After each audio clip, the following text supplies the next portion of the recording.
Hello?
Everyone.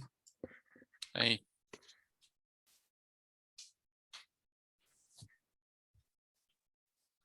Hey, good afternoon. Good afternoon.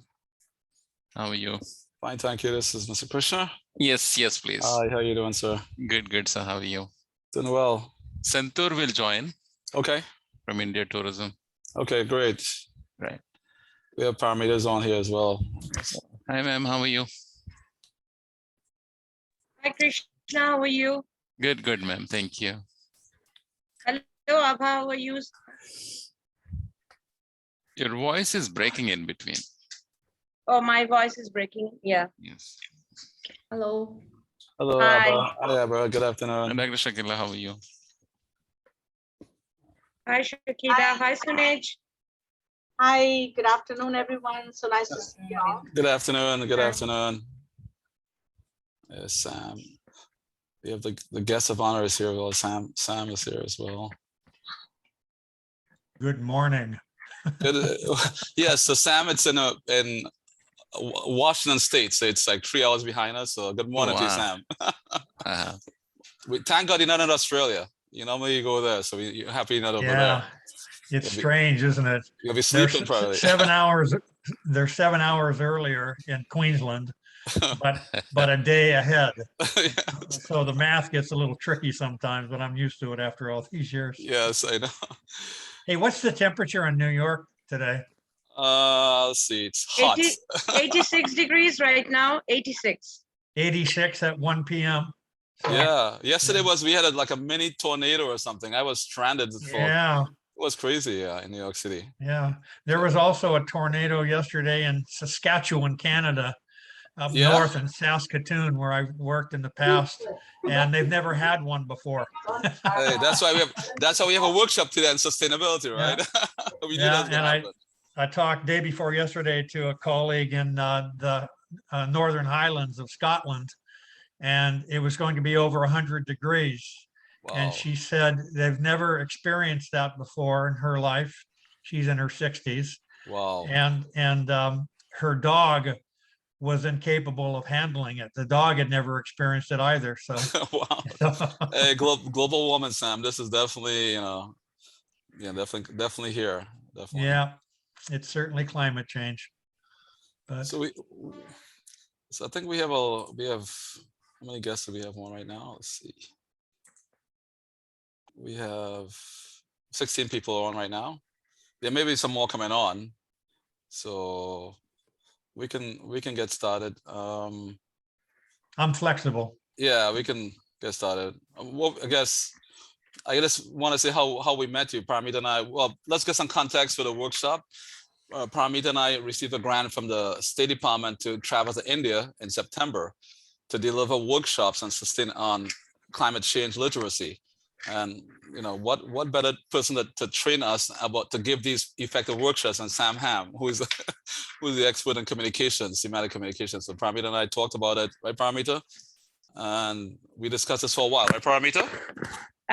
Yes, so we will be visiting 3 states. 1 second. We'll be visiting 3 states, Orissa, if you're familiar with India, Orissa, Telangana, and Hyderabad, Andhra Pradesh, I'm sorry. And we have to deliver the workshop among the undergraduate college students, postgraduate, as well as high school.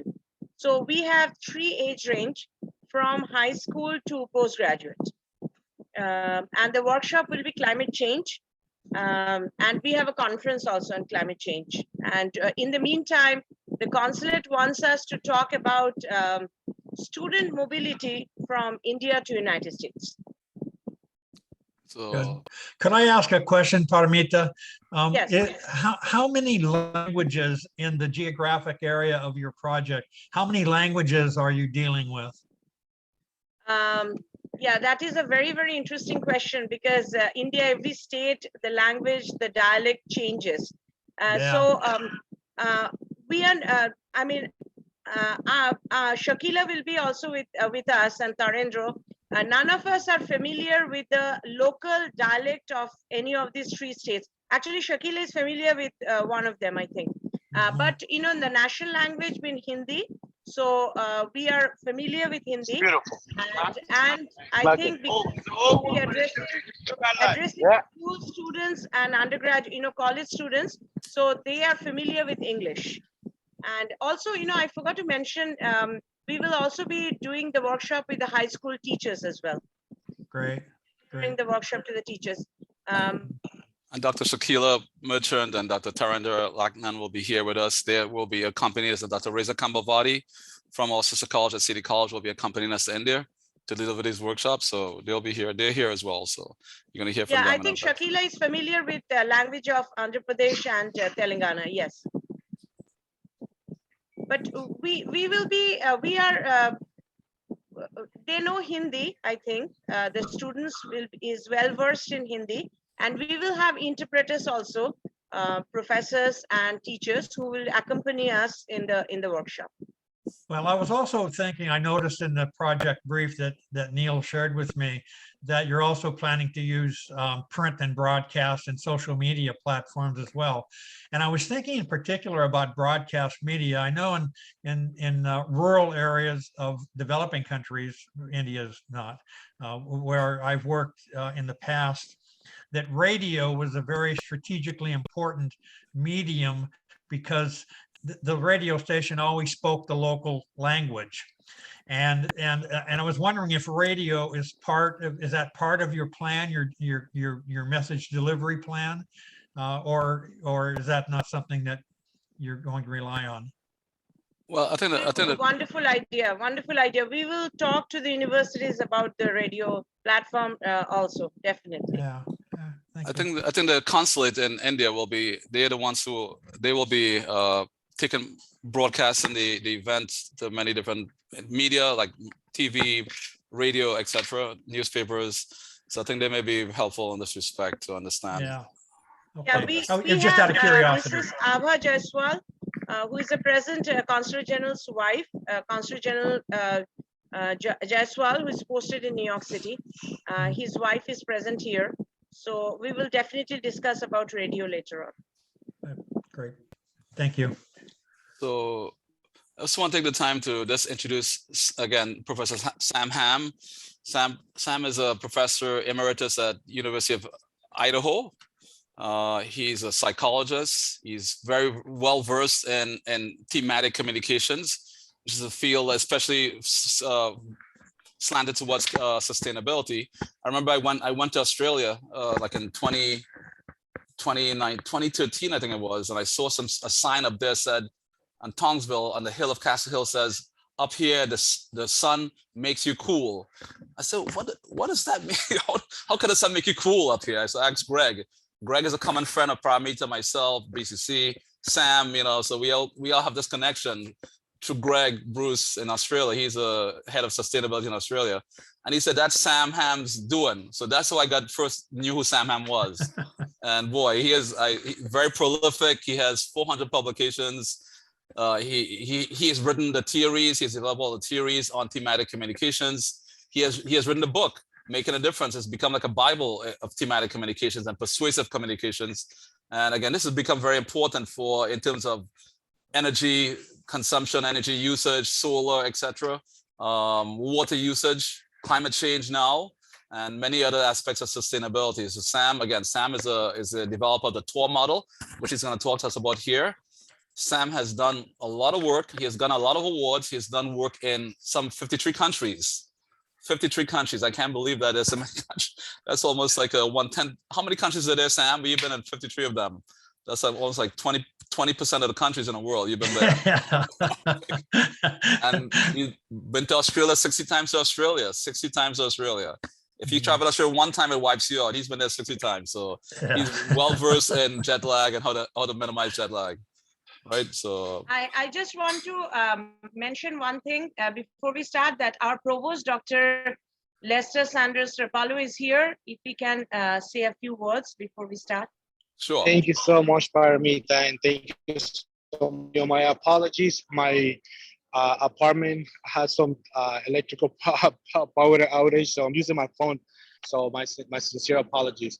But I just want to echo Professor Neil and Professor Paramita that BCC is committed to this great work, and you have my 100% support.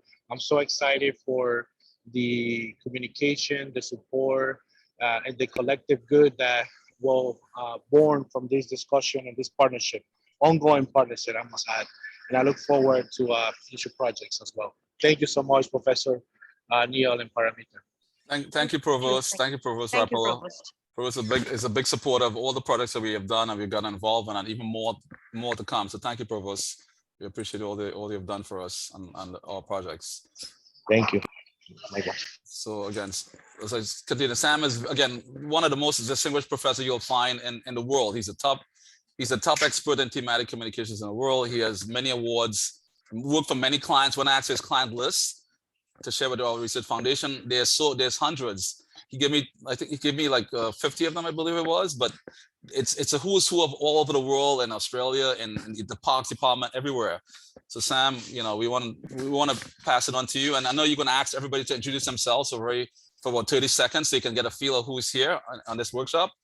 So thank you, Sam. Thank you for agreeing to come and help me and Paramita and the other Shakila and Tarendra, so we can go to India and do some great work in India. No, beautiful. Thank you, Neil. And I'm really looking forward to hearing who's with us today. Yes. So if we can pass around the room and just introduce ourselves for 30 seconds. Say what's your name, what's your affiliation, and quickly what you hope to get out of this workshop today. So I can start with Paramita.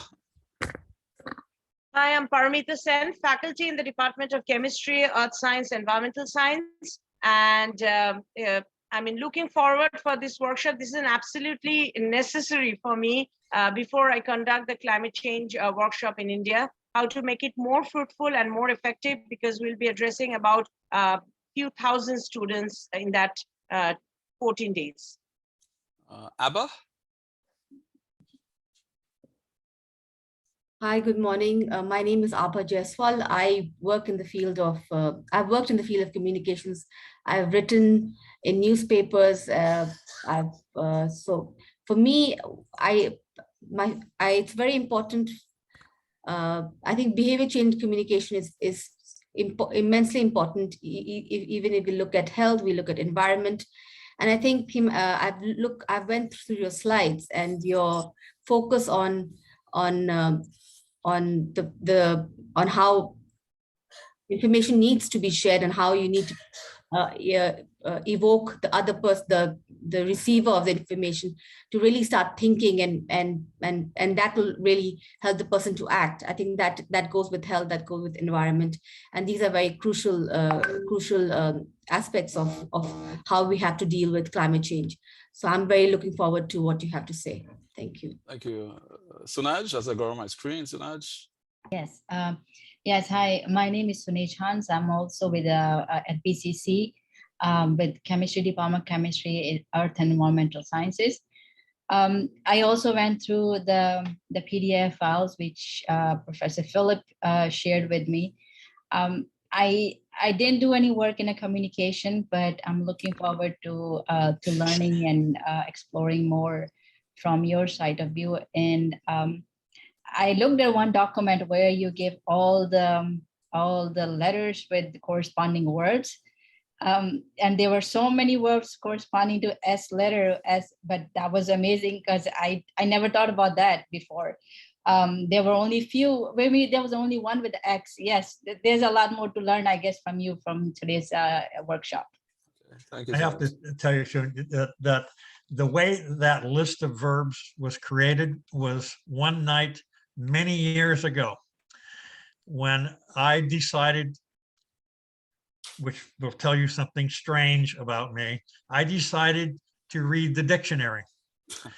And it took me all night, 2 pots of coffee, and I read from aardvark to zebra, looking for verbs.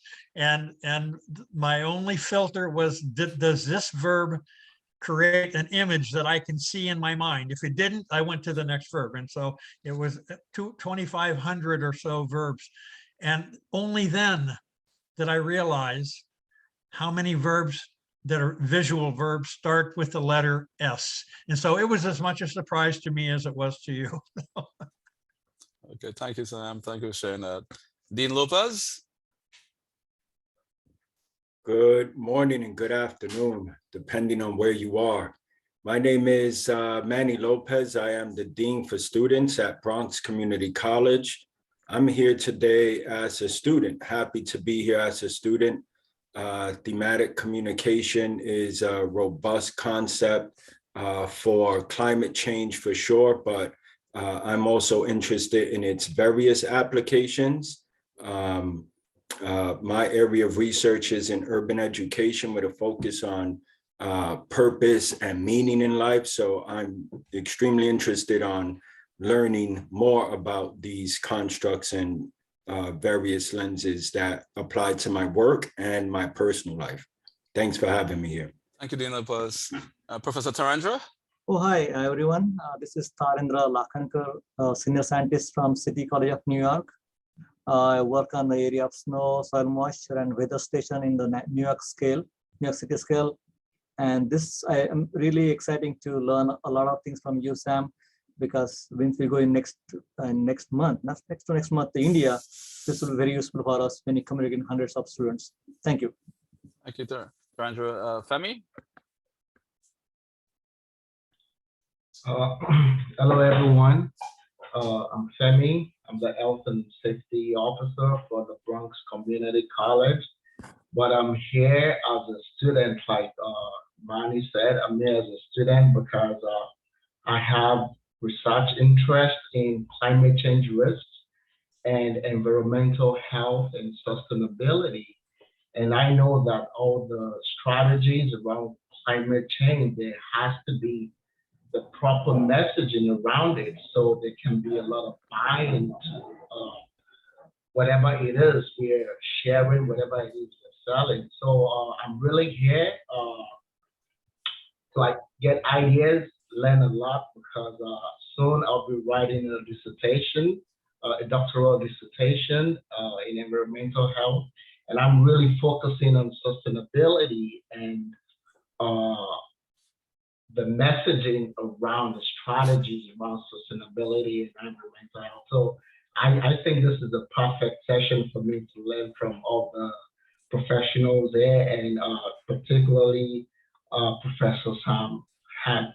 Thanks. Thank you, Femi. Professor Shakila? Hi, greetings of the day to everyone. And thank you so much, Neil and Paramita, for organizing this workshop. So good to see you, Sam. I've heard so much about you, and I'm happy to be part of this session. And I am the Associate Director of the NOAA Center here at the City College of New York. My job indeed involves a lot of communication at different levels, communicating with high school students to students, undergraduate, postdoc, and a variety of faculty members. So being effective in my communication, being timely in my communication, and being very focused in my communication so I can capture the attention of my audience is what I do in my day-to-day job. So this is a perfect event that I look forward to learn a lot from you guys. So thank you so much, Neil. Thank you, Dr. Shakila. Mr. Krishna?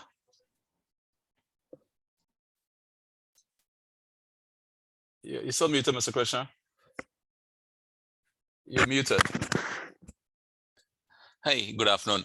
My name is Krishna. I work for a travel company, Students Fair, part of Skybird Group.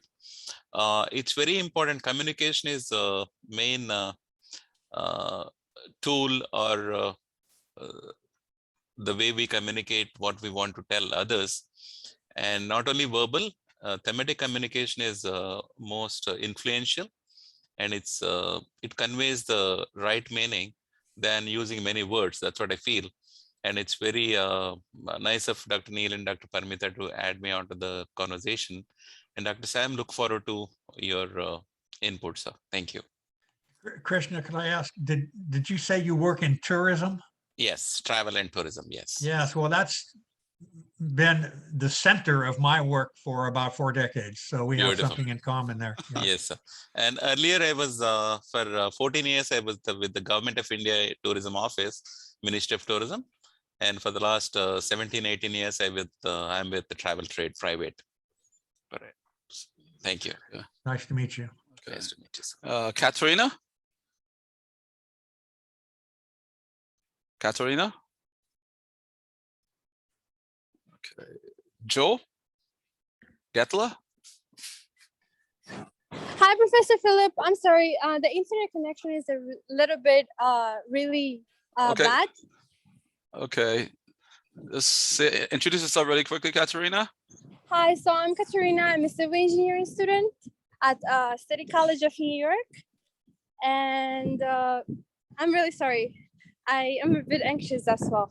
That's okay. You're among We're not your professors today. Don't worry. We're not going to grade you. Okay. Yeah. I'm actually very excited to join the program and learning more and expanding my knowledge. Actually. Okay. Thank you, Katrina. Thank you. Dr. Blake. Oh, sorry. I was going to call. Sorry, Reggie. Let me call Joe Getler from Brookhaven. Sorry. Hi, everyone. My name is Joe. Can you hear me okay? Yes, we can. Cool. My name is Joe Getler. I work at Brookhaven National Laboratory out on Long Island. I only found out about this lecture this morning from a colleague of mine named Noel Blackburn, who's part of the CUNY family. He's our Chief Diversity Officer. But I work in the field of communications. I'm a speechwriter by trade, and we work in a number of areas out of at Brookhaven, including energy research. We're not necessarily informing our job is not necessarily to create policy, but to inform policymakers. So I'm very interested in the communication side of things. So thank you for this. Thank you, Joe. Dr. Blake. Good afternoon, everyone. It's a pleasure to be here. Thank you, Neil, for inviting me. I am Reggie Blake. I'm the Associate Provost here at the New York City College of Technology. I do work in urban climate. And one of the issues, Sam, that we have, as you know well, is that scientists do not do well in communicating science to lay people.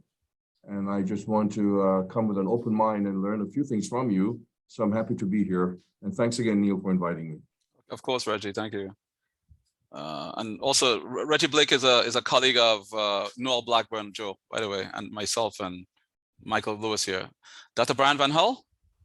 Yes, I am a research scientist at City College of New York, and just like Reggie Blake, I am doing a lot of urban climate. And I used to be just doing the outside urban climate, but recently I've been trying to figure out what's going on inside people's houses, which means then you have to deal with the people inside their houses.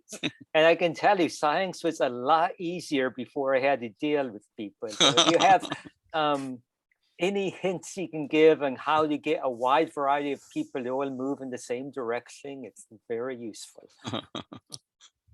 Thank you, Brian. Next, that's very funny. Mary Rogers, Mrs. Rogers. Hi, I'm wondering why. Okay, there we go. I was wondering why my camera wasn't showing, but Mary Rogers. Hi, Ms. Rogers. I am also a colleague of Noel Blackburn, who speaks very highly and obviously has been really pushing this. It really is very timely for me. I just took a position of small business liaison administrator here at the laboratory, and we have, departments that are kind of autonomous, but my task is to have the laboratory purchase or make purchases with small businesses. So it's a contractual obligation. I believe everything drills down to relationships. We all know communication is the most important tool for relationships. And I'll have to get kind of buy-in across the laboratory to get everybody on the same page and be dedicated and focused and really take it seriously, because I feel like some people kind of misunderstand the importance, and that it is not necessarily my goal, it's all of our goals. So, that's what I'm here for, to learn that for that specific task, as well as, look, I'm trying to learn it for personal goals as well. Maybe I can get this honey-do list down if I can get this communication thing going. So thank you so much. Appreciate you having me here. Thank you, Ms. Rogers. Next, Dr. Maltius. Good afternoon, everybody. My apologies for the camera. It's kind of, my computer is misbehaving this morning. But I got this Beledier. I'm professor of chemistry, partner in crime with many of you in many projects. Communication, we are all in the business of communication, disseminating information, knowledge, and skills to our students.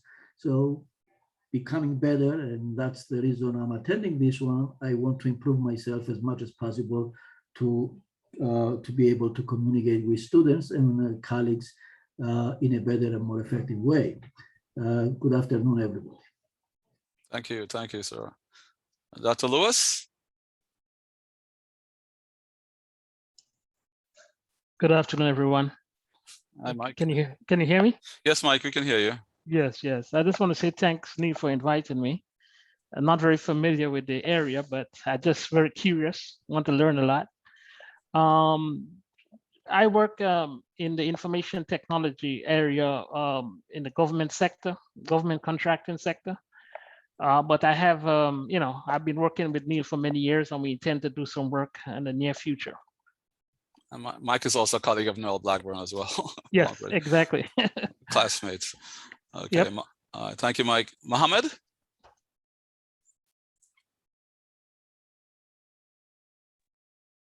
Hi. Can you hear me? Yes, you can hear you, Mohammed. So I'm Mohammed Hakim. I'm a sophomore at Brooklyn College. I'm majoring in computer science. And I think this workshop will improve my communication skills. Thank you for inviting me for this workshop. Thank you, Mohammed. Thank you very much. All right. And we have the last person, Gab, G-A-B. I'm not sure who the person is. G-A-B. Is that Gavin? Oh, that's Greg Bruce. My God. Hello, Neil. 3 o'clock in the morning in Australia. I said, who is Gab? I was like, oh my gosh. You made it on, Greg. Yeah, Mr. Bruce, Greg, you are now, you've proven me wrong. I didn't think you could be more insane, and now you've proven that you can be.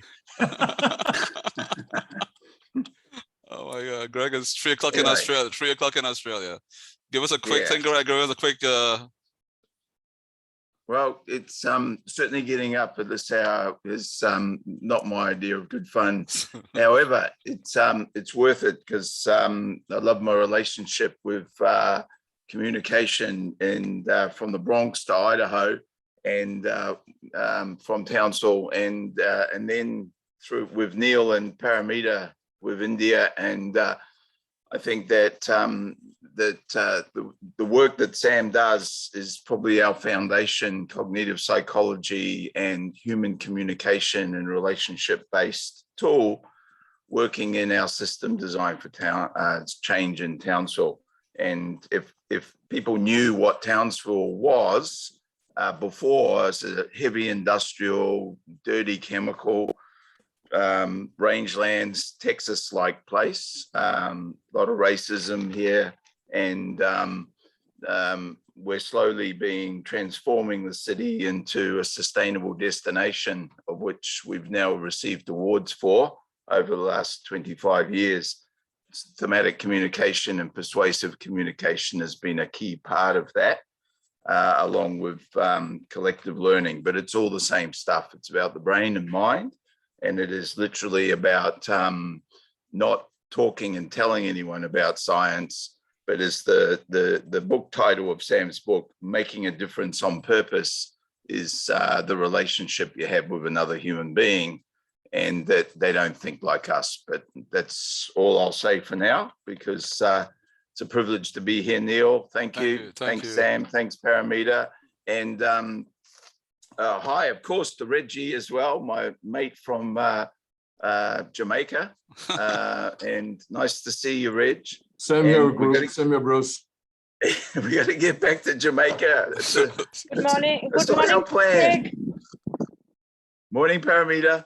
Anyway, I'll go back to being silent in the background for now, but it's a privilege and great to be here. I'm very excited. Good to see you, Greg. And thank you. Greg Greg was given the Australia's highest civilian award, Order of Australia Medal. So congrats, Greg, on that award from Australia for the work you've done in sustainability in Townsville, with Sam, with us in Bronx, everywhere else, in India, Spain, etc. Thank you. Let me just add that the Order of Australia is equivalent to the Congressional Medal of Honor in the U.S. It's a high honor, well deserved too. So congrats, Greg. Congratulations. When can we celebrate in person, Greg? When do we see you? Oh, maybe in India. Absolutely. Absolutely looking forward. Yes. All right. Okay, Greg. So I'll pass it on to Sam. Sam, you know everybody who's here, all the introductions. I do. Well, thank you for all that. Thank you, Sam. I feel like now my beginning is like throwing ice water on a good party. No, not at all. Yeah, not at all. Hey, I want to just a couple of comments before I'm going to show you some slides in a minute. That a few of you mentioned that you're here today. I realize we're all accomplished academics in this group and some eager on the road to accomplishing students. You mentioned that I'm a student today. Two or three of you said, well, today I'm a student. Well, we all are. I've no doubt in my mind, I've already learned something, as a matter of fact, thanks to you. And there's no doubt in my mind that I will walk away today having learned something new and with ideas that I did not have yesterday. And so that's where we all are. And I think all academics appreciate the value of this type of exchange and discourse and how we all are constantly lifelong learners. And, you know, and Manny, I want to come back to something you said about applying this what we're going to, this thematic communication approach in other fields. It is applied in other fields. It's just that they don't all call it thematic communication. I've called it that because of its roots and its empirical sort of beginning origins. But if you Google elaboration likelihood, it's also called the ELM, elaboration likelihood model. But if you Google ELM, you'll just get a bunch of sites that have to do with trees, elm trees.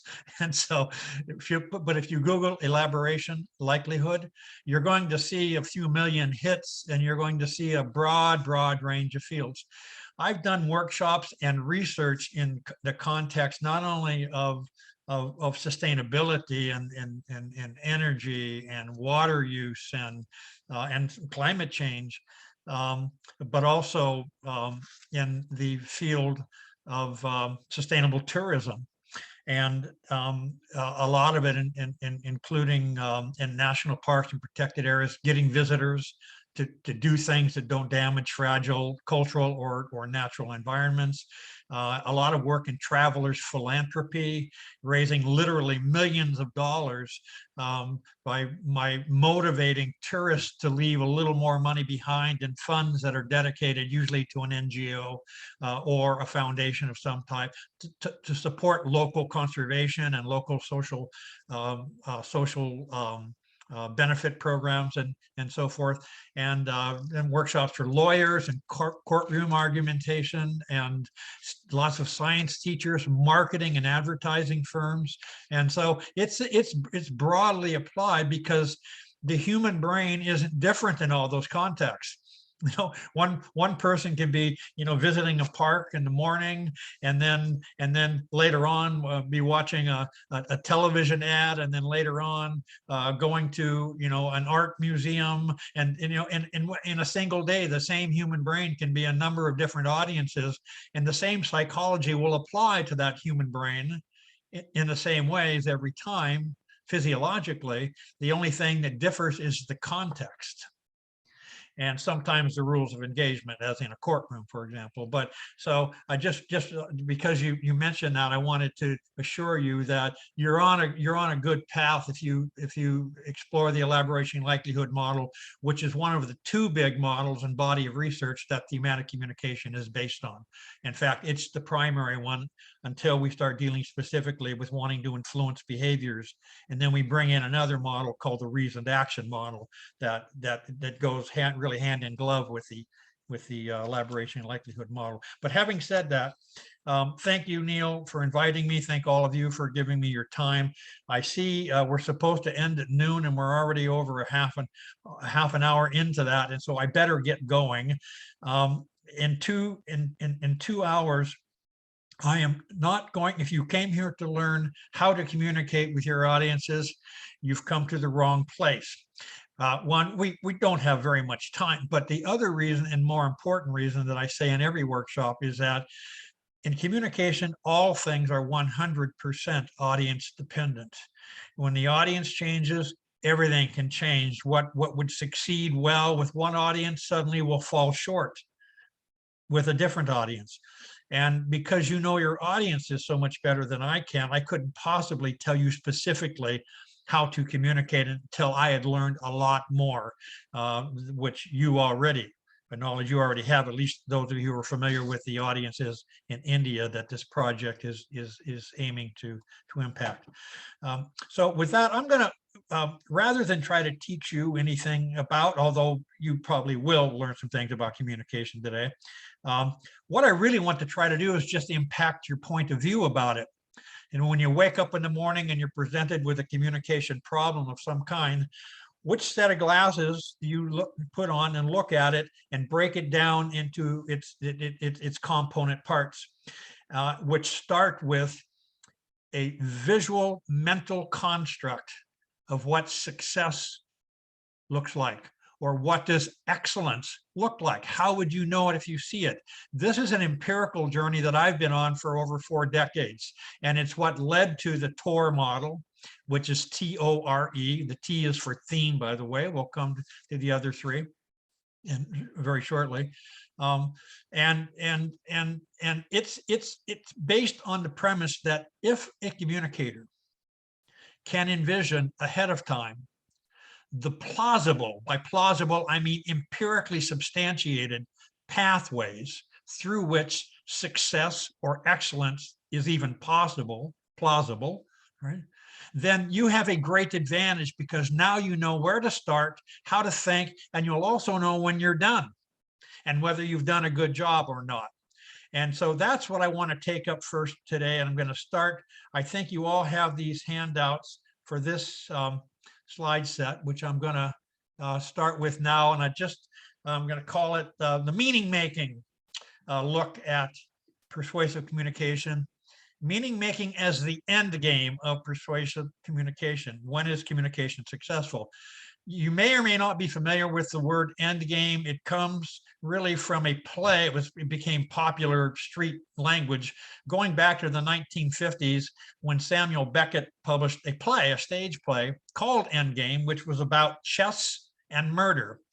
And chess is the key word there, because endgame, to accomplish chess players, is the point in a match where both of the players, based on their knowledge, can look at the remaining pieces on the table and their location on the table and know when the game is over, and that there's nothing either one of them can really do about it, that the winner and the loser are now determined. It's called the end game.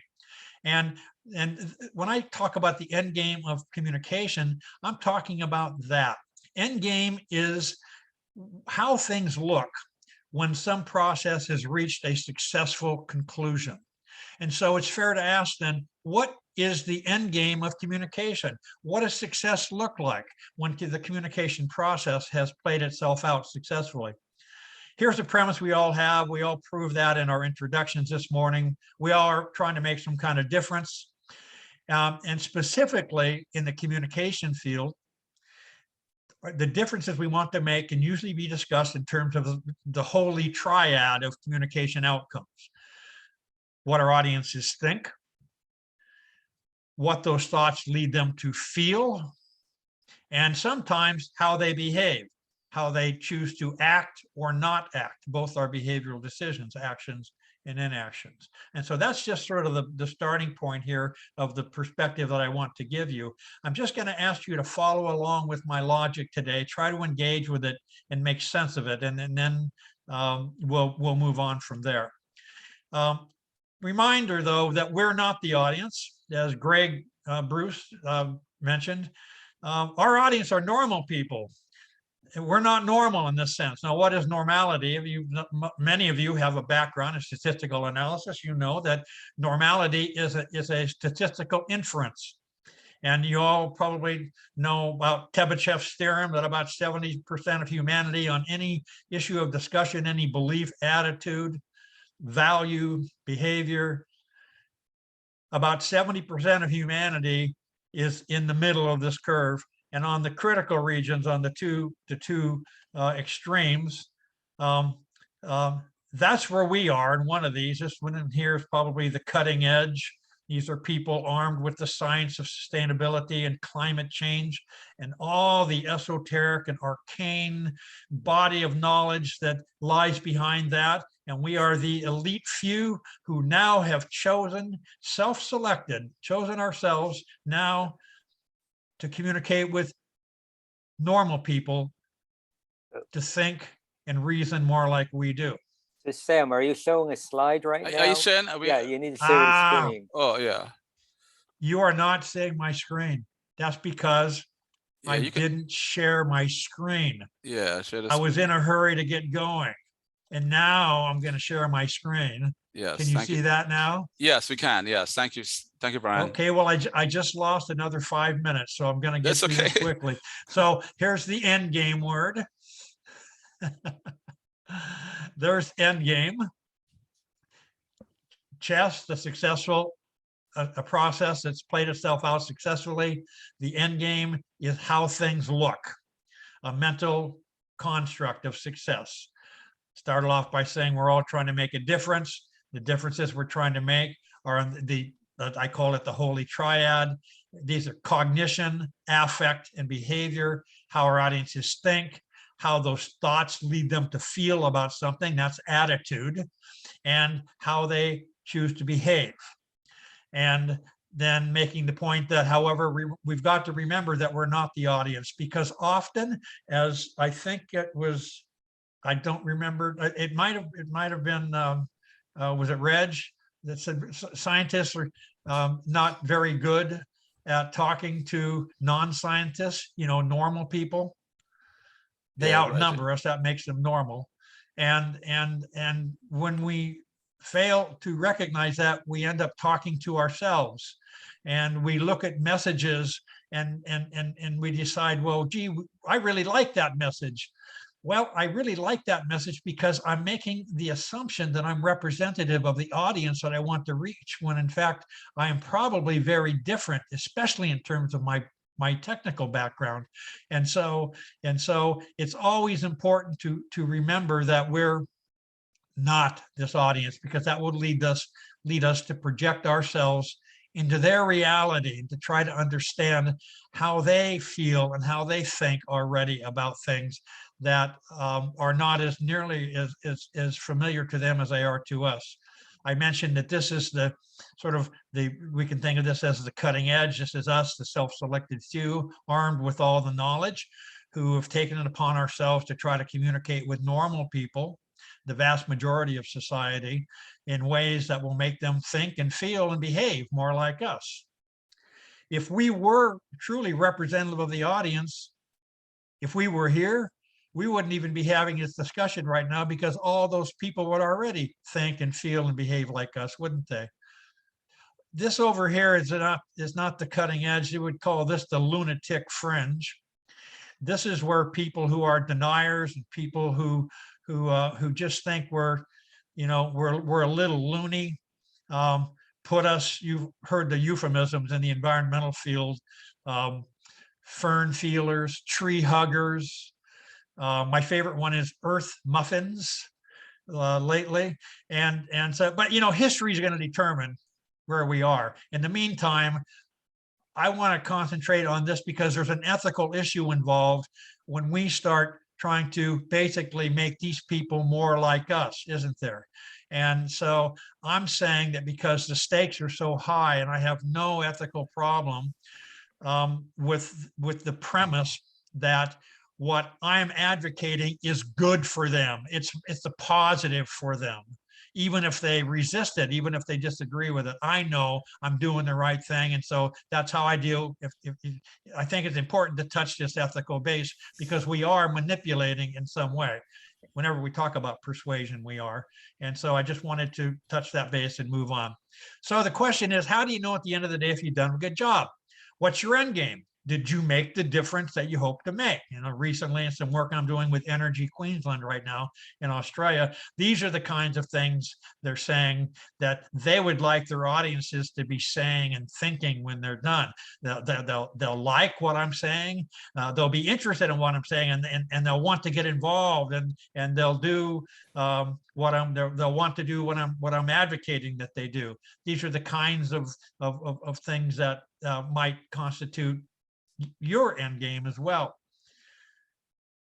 If you look at the published literature that evaluates communication programs of all kinds over about a half a century, you're going to find 3 prevalent end games that underlie those evaluations. In other words, they're evaluating these communication programs against certain criteria that are based on a different end game.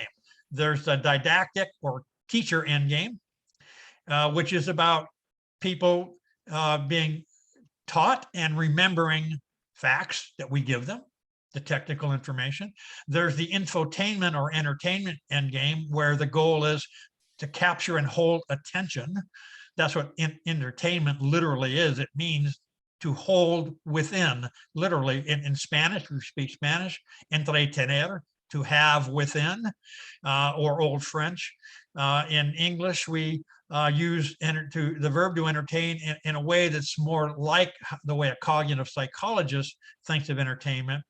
When, for example, I'm making a point possibly to you, Neil, and I make my point and you listen patiently, and then you say, yeah, but Sam, I hear what you're saying, but would you be willing to entertain a different perspective? You see, it's that, would you be willing to hold in mind and take into consideration, deliberate, contemplate, consider this other point of view? That's also the way entertainment can be thought of. And then the meaning making, or what I call provoker, as in provoking thought, not in provoking violence, end game, which is the one that will take us to thematic communication. So each of these end games is underlain by a major assumption and a postulate, if you will. In the didactic end game, our assumption is that if we can just get our audiences to know what we know, if they can know a sufficient amount, then they'll come to care as we care. And so we set out to provide them the facts that we think will do that. And then they demonstrate their mastery of those facts. Usually, if you're a student, you know, you take an exam or a quiz or have to write an essay of some kind. And typically in research, we make up some questions about our facts that we presented, and then we give them the test. And if they can correctly answer a lot of those questions, then we've done well. And if they can't, then we need to improve. And so factual recall is equivalent to impact. I call this the teacher tell, student regurgitate model, but my colleagues at the university where I work didn't like that, so I quit saying it. A lot of times in my workshops, I have my students or participants, if an end game is something you should be able to visually see in your own mind, a mental construct, then you ought to be able to draw a picture of it. And so I asked them to draw a picture of it. Here's one person's drawing of the didactic end game. Here we have the 3 students are holding up their test papers, A grade, perfect, 100%. This guy got a gold star, great job. And over here is the proud teacher, patting himself on the back, saying, well done, because they could all remember his facts. Okay. And indeed, we know this is a model of education that is still widely applied today all across the world, even as we speak at this moment. It's being applied. Right? That's one way to look at education. We'll look at another one. Going on with this end game, however, there is a hypothesis in cognitive psychology. It's called the learning leads to loving hypothesis. Sometimes it's called learning leads to liking, which basically means if you learn a lot, things will matter. You'll like it or you'll love it. It will matter to you. So if they know what we know, they'll care as we care.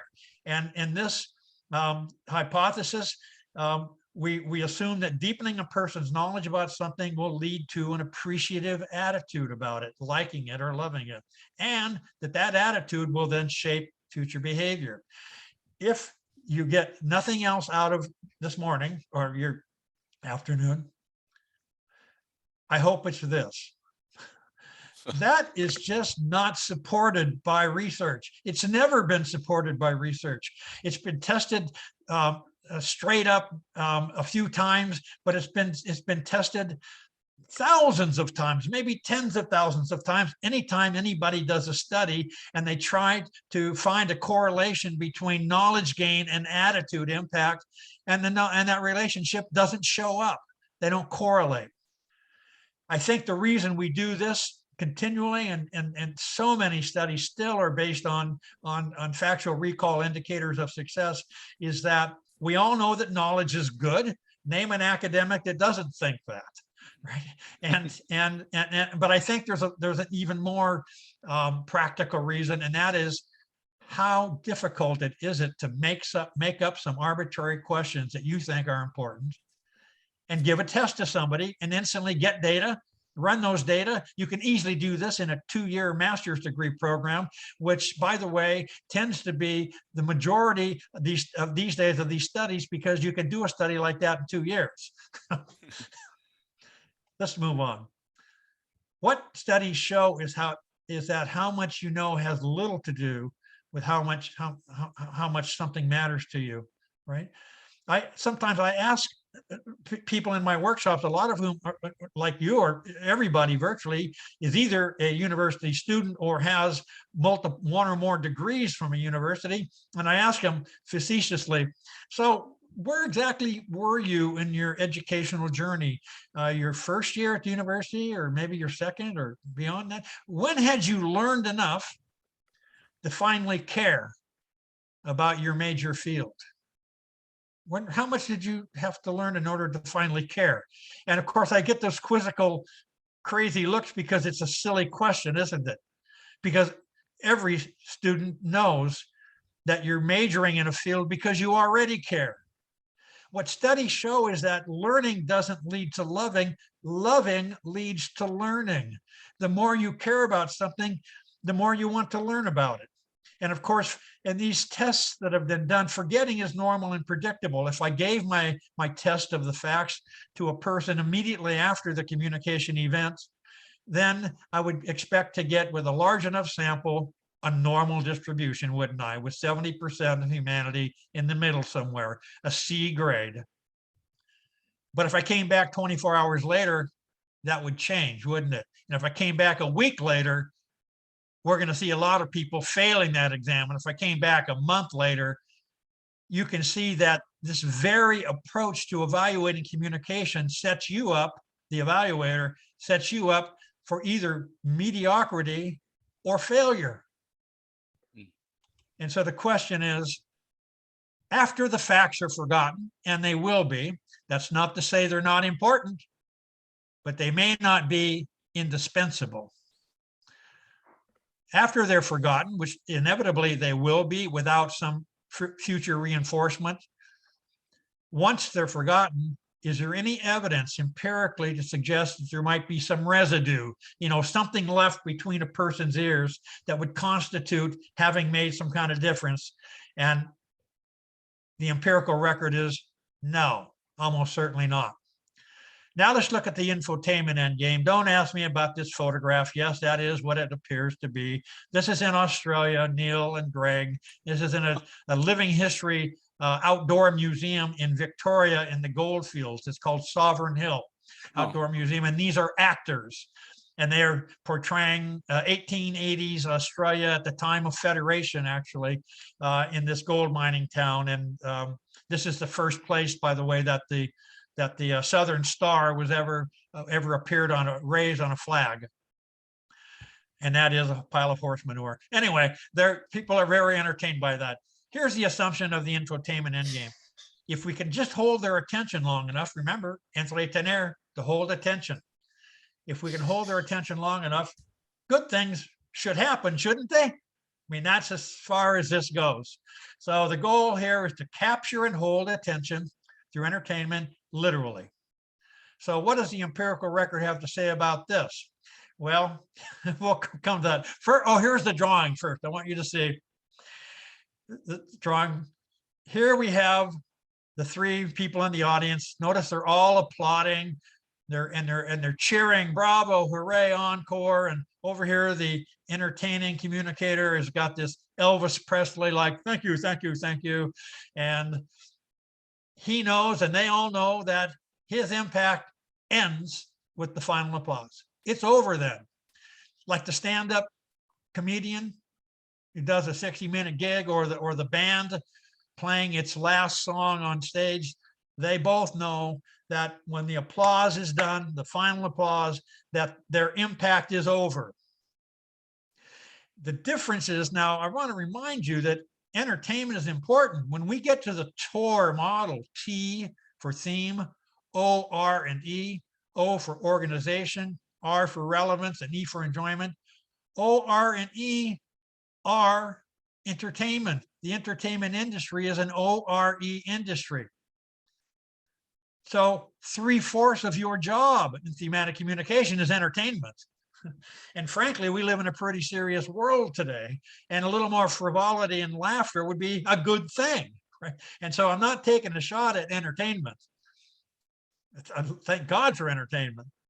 Thank God the All-Star game is on this afternoon. So we borrow from the entertainers, and we are borrowing from the entertainers and sustainability. Absolutely. Yes. But with a focus, and the T is what gives you the focus. We're holding attention not as an end in itself, but rather as a means to a different end that we're coming to. In our field, we don't feel that we don't believe that our impact should end with the final applause. Rather, we sort of think that that's where it begins, isn't it? And so we're seeing that while there's value to the infotainment endgame, because 3/4 of our job is holding attention. If you're not holding attention, you're just talking to yourself, right? But that's not the end in itself. Holding an audience's attention, according to a vast body of research, doesn't at all guarantee that anything else is going to happen. In other words, this also doesn't correlate with other outcomes of interest, like thinking, feeling, and behaving. And again, same question. Once the buzz, the smoke and the mirrors and the whistles and the bells and all the ecstasy of the infotainment has ended, is there evidence to believe there's any residue or something that would remain between a person's ears that would look like a difference that you wanted to make? And again, the answer is empirically, there's no evidence to support that. Now, the final end game, the meaning-making end game, you always save the best for last, right? If they make their own connections, caring and mattering can result. That's the major assumption or postulate underlying this end game. Notice the word can. It doesn't say will, it says can result. Human beings are complicated, vastly more complicated than atoms and quarks and electrons, which are predictable. Human beings defy that kind of reliability.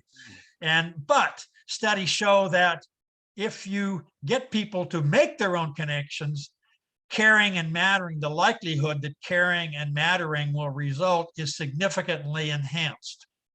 So here we're stimulating people to think for themselves, and personal connections can lead to caring and mattering.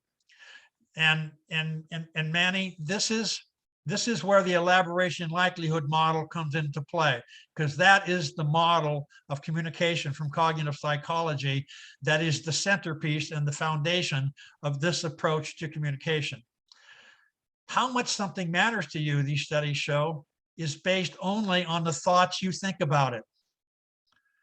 The only caring that any of us, and all of us included, is even capable of doing will come from the thoughts that we ourselves think between our own two ears, and it can come from nowhere else.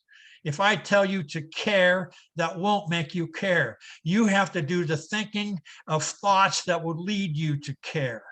And that's my job then as a communicator, is to get you to do the thinking. And not surprisingly, and this is where thematic communication comes into being, studies show that the more we think about a message, And a theme is a message. Message is the most basic word for a theme, though we can think of many other euphemisms. If we can get people to think about the message, the more they think about it, the more it can influence them, even when they can't remember many of the details later, even though they do mediocre job or fail the exam, the test of the facts. That's what these studies show us.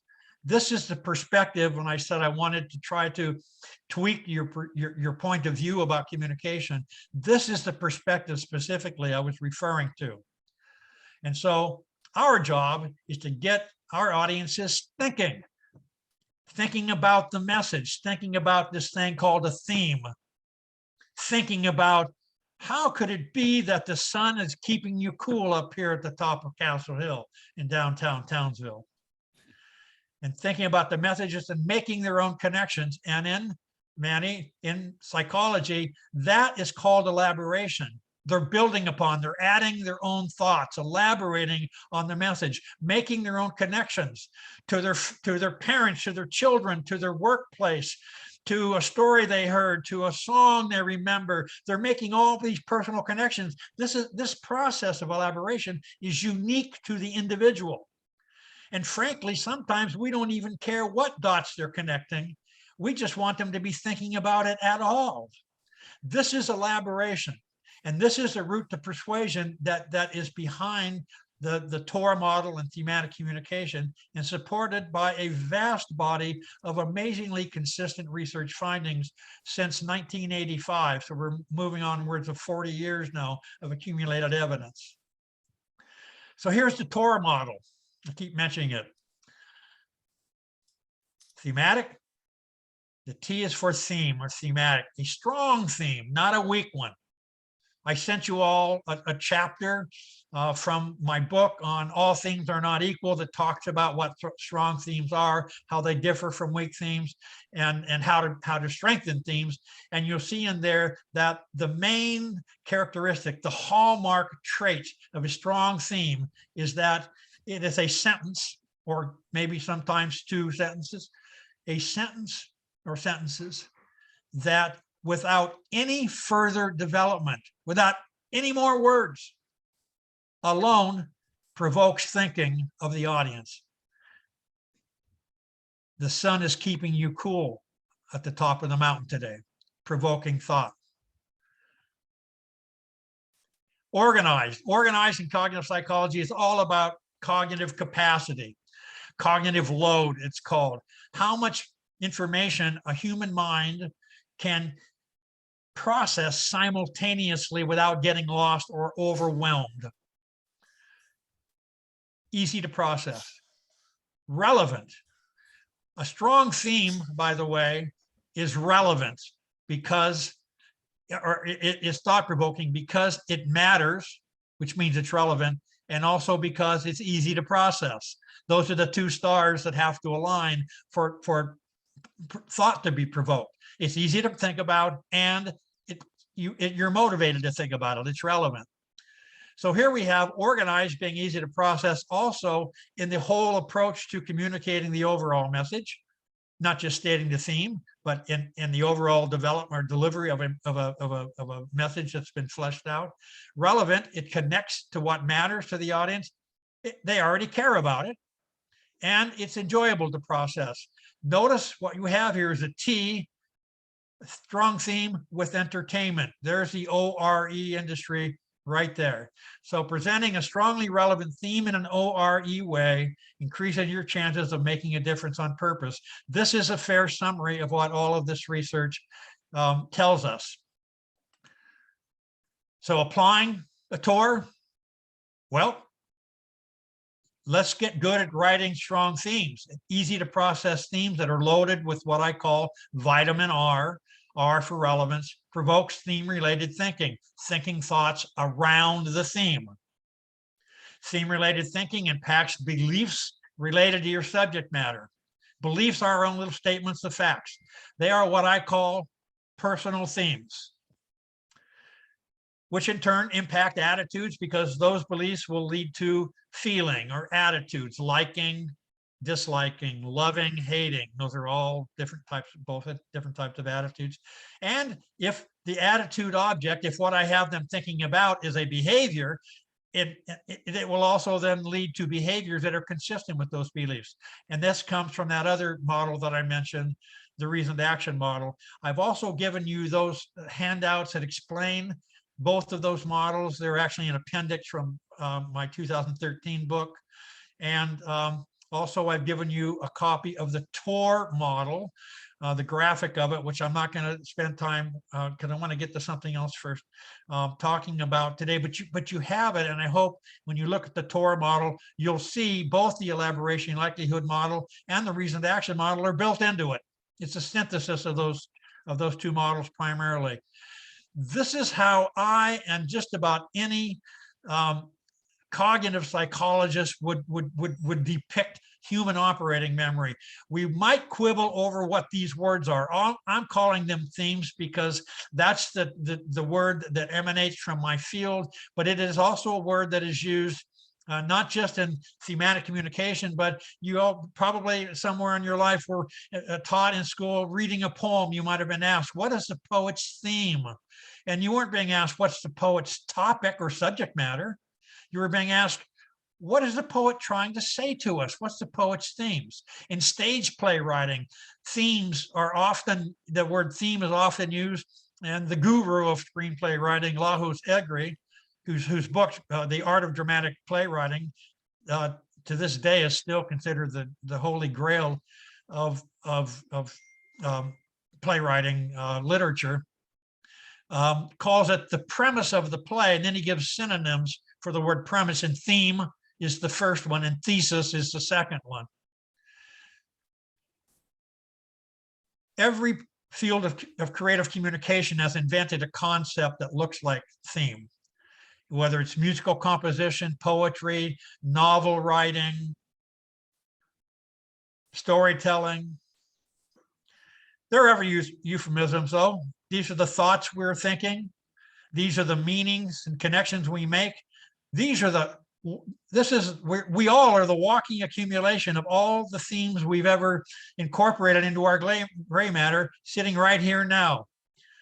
All the lessons we ever learned, all the impressions we ever formed, all the morals we've taken away from all the stories we've ever been exposed to, all the main conclusions we've ever drawn, all the inferences we've ever made. If you're in linguistics, these are called propositions. So while we might differ on the word, what we all are sentences in the head, because themes, whole ideas are what's here, sentences. This memory, this operating memory, doesn't consider of sentence fragments or individual words. It's not just semantic memory. This is operating memory. These are inferences. These are whole ideas that have a period or a full stop or an exclamation mark at the end. I call them sentences in the head. In fact, this you don't have, but the 6th chapter of my 2013 book is 2 sides of theme and sentences in the head. A guy in my field of interpretation in 1957, writing for the U.S. National Park Service about interpretation, which is a form of communication, the educational process in national parks and protected areas, it's called interpretation, said basically our chief aim isn't teaching anything to anybody, but rather it's making them think. It's blowing them away, losing themselves in a sea of their own thoughts because what we've said or showed them has been so thought-provoking. Today in common vernacular, we might say the main thing communication must do, if you want to have the best chance for success or excellence, is to make people think their own thoughts inside of their own heads. This is the drawing the student drew of the meaning-making endgame. Here we have the guy having the epiphany, the light bulb has come on, the penny has dropped, whichever of those images you use in your culture. This guy's on his hands and knees in the dirt. He's worn out. I'm so tired from thinking. And another student did something similar, but had a wisp of smoke coming from his ears, showing how hard he'd been thinking. And over here we have this young woman, the provoker, who realizes what she's done. They're making meaning. And she's patting herself on the back because that is an indication of success, the indication of success in this end game. But the difference is that this one is empirically correlated to how people, not only to what they think, but how they feel, because of the strong attitudes that result from a lot of thinking. The toughest nut any of us ever cracks in persuasive communication is an audience that's resistant because they've already thought a lot about something you're now trying to get them to think otherwise about. And if they've thought a lot about it, it's hard. It's resilient and resistant to counter argumentation. And if you want to impact that person's attitude, you need to bring in a truck full of new evidence that that person had never before considered and presented in an ORE way. How hard does that sound? That's very difficult. I mean, it's very difficult. That's why yes, that's why we sometimes have resistant or even hostile audiences. And so, but that's the nature of persuasion, Neil. In the elaboration likelihood model, there are two through what's called the central route to persuasion, which is the effortful thought, elaboration route to persuasion. There's another route as well. There are two possible outcomes. One is the favorable outcome, which is where they're thinking thoughts that are supportive and consistent of what you're advocating. Lots of it, and that's called a strong message. But then that leads to a strong attitude and an attitude that is predictive of future behavior in the favorable sense. But all that thinking can also be no disagreement thinking rather than being supportive and consistent, right? Inconsistent, it's disagreeing and challenging and questioning everything. And all that thinking, even though it's negative, still leads to an attitude that's strong and enduring and resistant to counter-argumentation and predictive of behavior, all in the direction opposite of what you had hoped. That is called, Greg will be happy to know this, it's called the boomerang effect, right? Where you throw something out there hoping to do some good with it and it comes back to hit you, right? But if we get people thinking thoughts that are supportive and consistent, now we're on to something very special and good. And that's what success looks like. So why the Torah model? This is where I started this presentation. I said the Torah model, I wanted to develop a schematic of it and also those funny drawings that my students have done, because making a purposeful difference, I mean a difference on purpose. I mean a difference that is intentionally, strategically premeditated by us, rather than just putting out some communication, crossing our fingers and hoping to get lucky. That making a purposeful difference is a lot easier when you can see the pathways through which such a difference can plausibly be made. And that's what the model is about. Now we're getting close to, I need to finish this. This is an ad I saw actually in a Qantas flight magazine many years ago. I was flying from Sydney to Hobart, Tasmania, to give an opening keynote address at a conference on tourism that I hadn't yet prepared because I had been working day and night up north on the Big Island of Australia. And I was knowing the next morning I had to give this talk and I was sweating bullets. Probably all of you have been in this situation, and I needed an idea and I didn't have one. So I just pulled the flight magazine out of the seat pocket in front of me and thumbed through it. And I ran into this ad and it turned out to be a lifesaver, because this ad, some clever graphic designer and a marketing person came up with an ad that unwittingly captured the essence of 30 years of work I had been immersed in the empirical realm. And it kind of pissed me off because they did it so easily. And yet when I saw the brilliance of it, I knew I had to use it. And so I did. I snapped a picture of it and I took it to my talk, and I projected this in my presentation. Look at the talk at the top, talk provoking. Here we have an ad for an issue of a financial review, a weekend issue a financial review, which is like the Wall Street Journal for the UK and Australia and other Commonwealth countries. And here we feature these people who have all read this issue of the paper, but they're just having a conversation afterwards. They all read the paper, but they didn't all read the same paper, did they? You don't read a paper by picking it up and starting at the top of page 1 and then reading every page until you get to the bottom of the last page. You read a newspaper by reading this, reading that, looking for whatever sections most interest you. Usually the first page is the first and sometimes the inside first page, but you look for headings and illustrations that interest you. And then so it's kind of like a cow or sheep. We forage, we eat a little here, we read a little there, we read a little over there, and then we move on. And so none of these people, they all foraged in their own ways. And so if I brought in now a test of the facts on a clipboard over the whole paper, you can see that none of those people are going to do very well because none of them read the whole paper.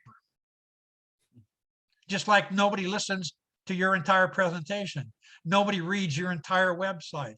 Nobody reads your entire Facebook post. Nobody reads your entire kiosk. Nobody reads the entire whatever's on the phone app or to the radio broadcast. Nobody gets the same communication. They forage, which explains the normal curve, doesn't it?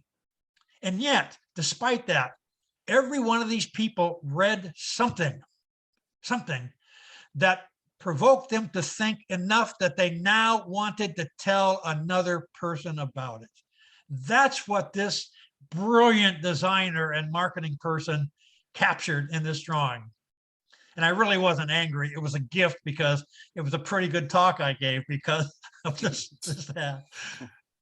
Well, I always wondered, what if ahead of time, you and I and other strategic communicators who want to make a difference on purpose, and we all know that success looks like them filling in these empty dialogue bubbles. That's what success looks like. And I imagined my audience afterwards in a room, having a conversation with one another, or at home, telling other people about what they saw and experienced from you, or a workmate, or in some other context.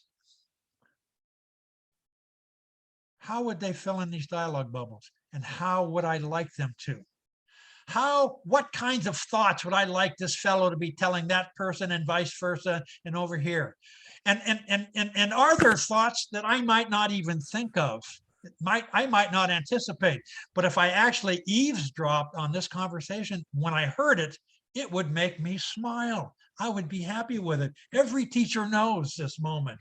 When one of your students says something, makes a connection or an inference, and you know you did not teach him or her, and yet he or she said it, and you full well knew that they could not have made that statement except for what you did teach them. And so while you hadn't anticipated that comment, once you heard it, you were beside yourself with happiness as an educator. And so that can happen too.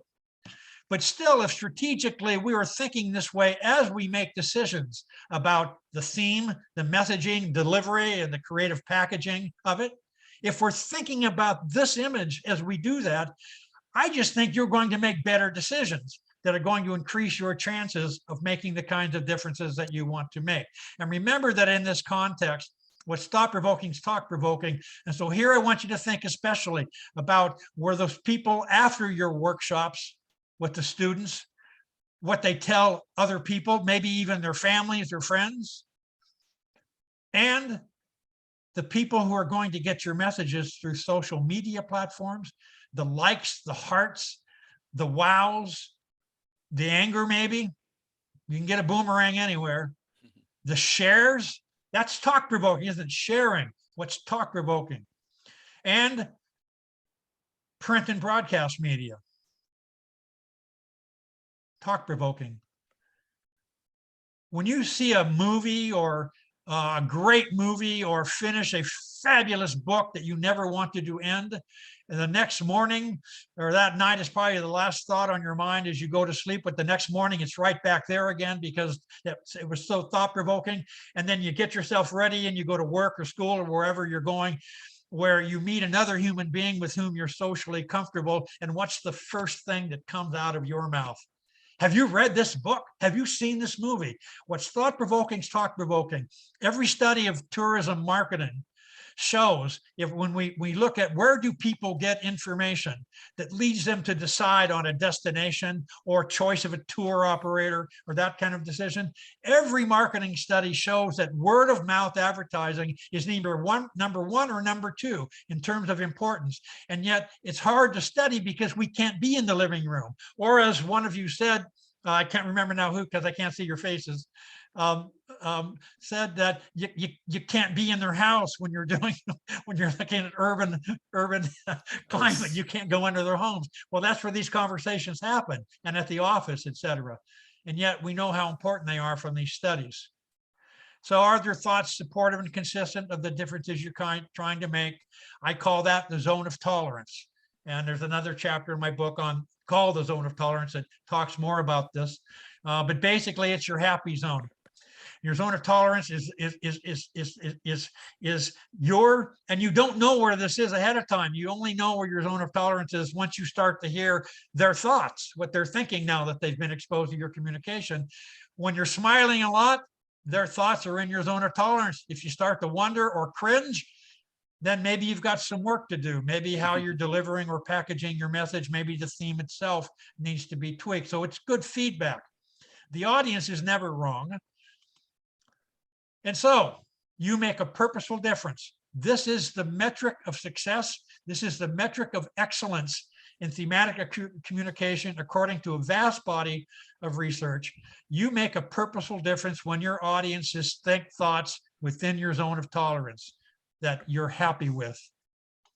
And that's where I'm going to leave this. Which thoughts would fall within your ZOT? That's the thought, that's the thinking that I hope you'll do ahead of time as you design your programs. Now, we've got just a few, are we tied to 12 o'clock? So we need to end at 12, right? We could, if they can jump off if they have to, we can go a little beyond it, maybe 15 minutes beyond. Yeah. Okay, it would be very brief if I do. Yeah. But I first want to ask if there are any questions about. Oops, I didn't mean to do that. It's okay. Yes, I do have a question, Sam. Yes. So love the Torah model actually, and when you elaborated, it was excellent. I think for our workshop, as I mentioned to you, because we have to keep attention of the students. Each time it will be 400 or 500 students in one particular workshop. Ooh, that's a lot, big audience. Yes. So it will be infotainment, as you just say, and in order to capture the attention, I think, and we have to make a purposeful, our intention is to make a purposeful difference, absolutely, when we come. So we were planning to do a pre-workshop survey with them about climate change, what's their knowledge, and after the workshop, like if we have gained anything, So that's what we are thinking of. We'll talk about it with you later, definitely. But I was very interested to see, with that example, Neil has mentioned many times, the sun is keeping you cool. Yeah, that's one of the things in Australia. Can you elaborate it a little bit with the Torah model? Then that will give us ideas about how we can implement the climate change thing to our audience. I just want to step back and comment on one thing about your approach to evaluation. Now you realize that knowledge gain is a didactic criterion, and so there'll be you're measuring knowledge ahead of time, and then you got a pre-test and a post-test, experimental design basically. And that's good. But could I suggest one other thing you can add to this? Absolutely. And that is that, and anybody who does school programs, particularly for primary grade schools, and you might remember from your own experience as a student, you took a field trip to a local park or museum or someplace, but a field trip, and then that the person who worked for the organization gave the children a program and showed them and taught them things, etc. And then the next day or so, when the students are back at the school, the teacher might say, let's all write a letter to this person. Let's all draw a picture and list 3 things we learned or 3 things we found most interesting. So draw a picture and list 3 things. That is data. And that is what in psychology we call thought listing. And thought listing, you can Google this as well, Manny. Thought listing is a well-established cognitive psychological research data collection methodology to elicit what essentially we're talking about in those empty dialogue bubbles, right? What are people thinking? And so I've always told teachers, keep these, and some teachers keep them forever. By the way, they've got cabinets full of these from, 20 or 30 years of teaching their students. But that is a thought listing exercise. And I tell you, the knowledge gain is fine. There's nothing wrong with learning and remembering, but remember, thinking our own thoughts is also learning. That's constructivist learning, social constructivism, which is based on the assumption, a well-established assumption, that no teacher can pound knowledge into a learner's head, but rather best teachers facilitate the process, thinking, reasoning, problem solving, through which students construct their own knowledge. That's why it's called constructivist learning. They construct their own knowledge by thinking. That is exactly, I call it same soup, different potatoes. That is thematic communication. It's constructivist. And so if you get, in addition to the knowledge gain, because that wouldn't correlate with much else, to be quite honest, Paramita, according to the empirical record, right? But if you can get what they're thinking, I think that would give you a robust addition, a supplement to the knowledge gain data that would help you understand your impact. So I want to point that out. Now, going back to your next question, which was about the Torah model. And the sun is keeping you cool. If you can elaborate with this example. Yeah, I'm gonna go ahead. I'm sorry. Yeah, actually, we have to give a report to the consulate after the workshop. Like that's why we thought about the pre and the post survey. With right. Questions. Yeah, I know. And people, but you know what? You can also count thoughts. Yeah, they're just as quantitative. You can count thoughts, how many thoughts, and you can also put them into categories, what they're thinking about, right? That is the typical way that you would evaluate this type of thing. But I'm going to share the Torah model quickly with you. It's right here. Can you all see that? Yes. And there it is. And I just want to point out, just see this vertical line? That vertical line separates what you do. This is your job. Just these 2 things. The rest is up to the audience. It all has to do with how much they're thinking. I'm not, these are in the elaboration likelihood model, are the elaboration or central route. This is called the peripheral route. It's a weaker path, but it still can give you outcomes that you want in the immediate time frame. These are the stronger, enduring impact on beliefs. But anyway, and their success, the likelihood of relevant behavioral outcomes, the likelihood of attitudes that produce those outcomes. These arrows have been demonstrated empirically in terms of correlation of path coefficients. Now structural equation modeling seems to be the preferred analytic. But this is what I just want to point out. If you have a strongly relevant theme, which is a theme that already provokes thinking, a statement, your theme, the moral of the story already provokes thinking about climate change or some aspect of climate change. If you start with that, this takes a lot of work to write the sentence. It takes effort, but it's also fun and it is absorbing, because once this theme matters enough to you, you will find it difficult to find the perfect words to express it, because you are your own critic. You are the one that is insisting, because it matters to you so much, to find the right words to say it. But once you've done that, and now knowing what you know about your audience, communicate that idea in an O-R-E way. O-R-E means entertaining way. You got 400 students, you better keep things moving. And keep things moving. and changing because you will lose them quickly because you can't have a lot of discussion, a lot of engagement with 400 people. You can't do practical exercises because they would take 2 days to complete one exercise with 400 students. And so you're going to have to give a lot of thought to the OR&E. But if you can do that, get to be able to do this well, right, then this is where you can make a difference on purpose. But it starts with that theme. And I think the best I can tell you now, just very quickly, you also have this. This is the elaboration likelihood model that I mentioned. Elaboration is mental effort. High elaboration is a lot of thinking, really thinking about something. Low is giving it casual thought. And the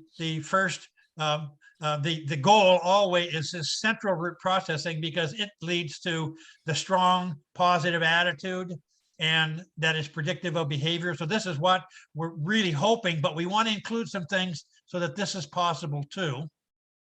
But notice the 2 stars. If either one of these boxes is a no answer, if either one is no, we're over here. And so to have this strong impact, they have to be motivated. Vitamin R. The theme has to matter to them. The moral of the story must be something they already care about, and that is audience dependent. We're not stating it for ourselves. We're stating it based on what we know or can assume about our audience and their interests and what matters to them. And are they able to process it? So this is the R and this is the O. Those are the 2 stars that must align. Is it easy to process? And if it's both relevant and easy to process, you have high elaboration likelihood, what I call high provocation likelihood in my book, which can lead to this good stuff. This is the boomerang effect I mentioned, Neil. This is where it's a weak message because they did a lot of thinking, high provocation, but they argued with us and they disagreed with us and their thoughts were inconsistent. And so they still have the strong attitude impact, which is enduring and resistant to counter argumentation and predicts future behavior, but not what we'd like, unfortunately. So Mr. Ham, how do we measure it? Like whether it's we have to measure it through a survey, right? Like the outcome? Yes, well, you would measure the outcome in terms of thought listing. How many thoughts are they thinking and what are they thinking about? And applying your zone of tolerance, you can count thoughts that fall within your zone of tolerance, and you can count thoughts that you're not happy with. And looking at that will tell you, especially if you do this in your first workshop, can tell you what you might be able to tweak or improve or change a little in order to get more thoughts, the next one, that are in your zone of tolerance. When you hear somebody thinking something that is factually challenged, you go, well, we've got to make that clear. What did we say or do that caused confusion? Or if they say something that is morally objectionable, so it's outside your zone of tolerance, well, you might ask yourself, well, what can we do about that? So this is self-diagnostic for you to tell you how well you did, but also, more importantly, how to improve the next time. Sam, can I just take 1 second just to recognize two people who came on a little late? We have yes, please. Commander Gavin Hearer is from Trinidad and Tobago. He's a commander from the Coast Guard. Very nice to meet you, sir. I know your country very well. I love it. Gavin, are you there? Yeah, I'm right here. Thank you, Dr. Philip.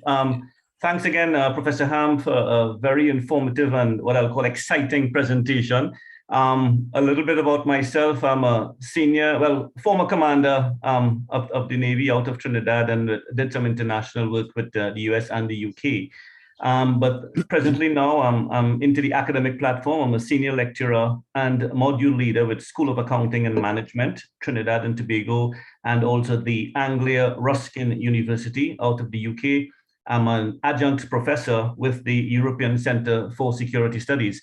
I'm presently working with a panel and a team of experts in tweaking a module on leadership with empathy, or leading with empathy. And I'm really, really thankful for this presentation, particularly the TOR framework And when you went to tongue on the elaboration concept, I thought it very applicable, very usable, and also, it has the fluidity to be able to be used for that sort of development. I was keen to recognize that you can go nowhere if there is development. And I'm holding to your quote, holding an audience attention doesn't mean that you'll accomplish anything after.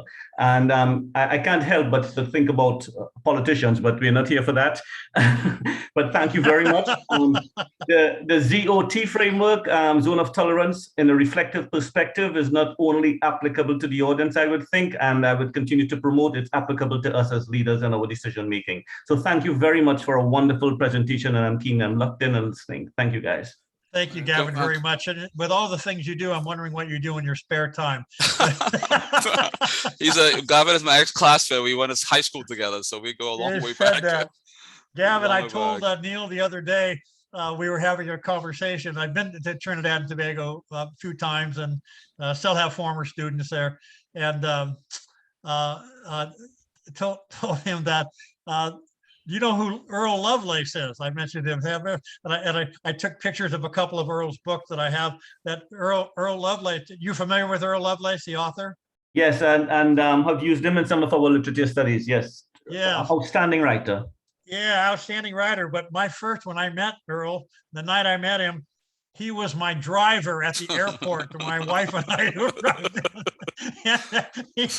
not because he was a driver, because he was the husband of our host who worked with forestry. Oh, okay. It was a good baptism and a good embrace to Trinidad and Tobago and the Caribbean. Yes, love it. Quickly, thank you, Commander Hero. And also quickly, Professor Ken Bramble is here from McGill College. We have a grant with Con Edison about how do we impact people to report gas leaks. Professor Bramble, you want to just give a quick introduction? Yes, I'm sorry. Don't know if you guys, apologize.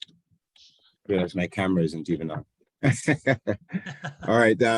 Thank you, Neil, first of all, for the introduction, and Professor Ham, thank you for the presentation. As Neil pointed out, we are in the process of trying to apply some of these theories to a very real issue we have here in New York, which is an analysis of how the community responds to gas leaks and things of that nature, specifically gas leaks in northern Manhattan and throughout the Bronx.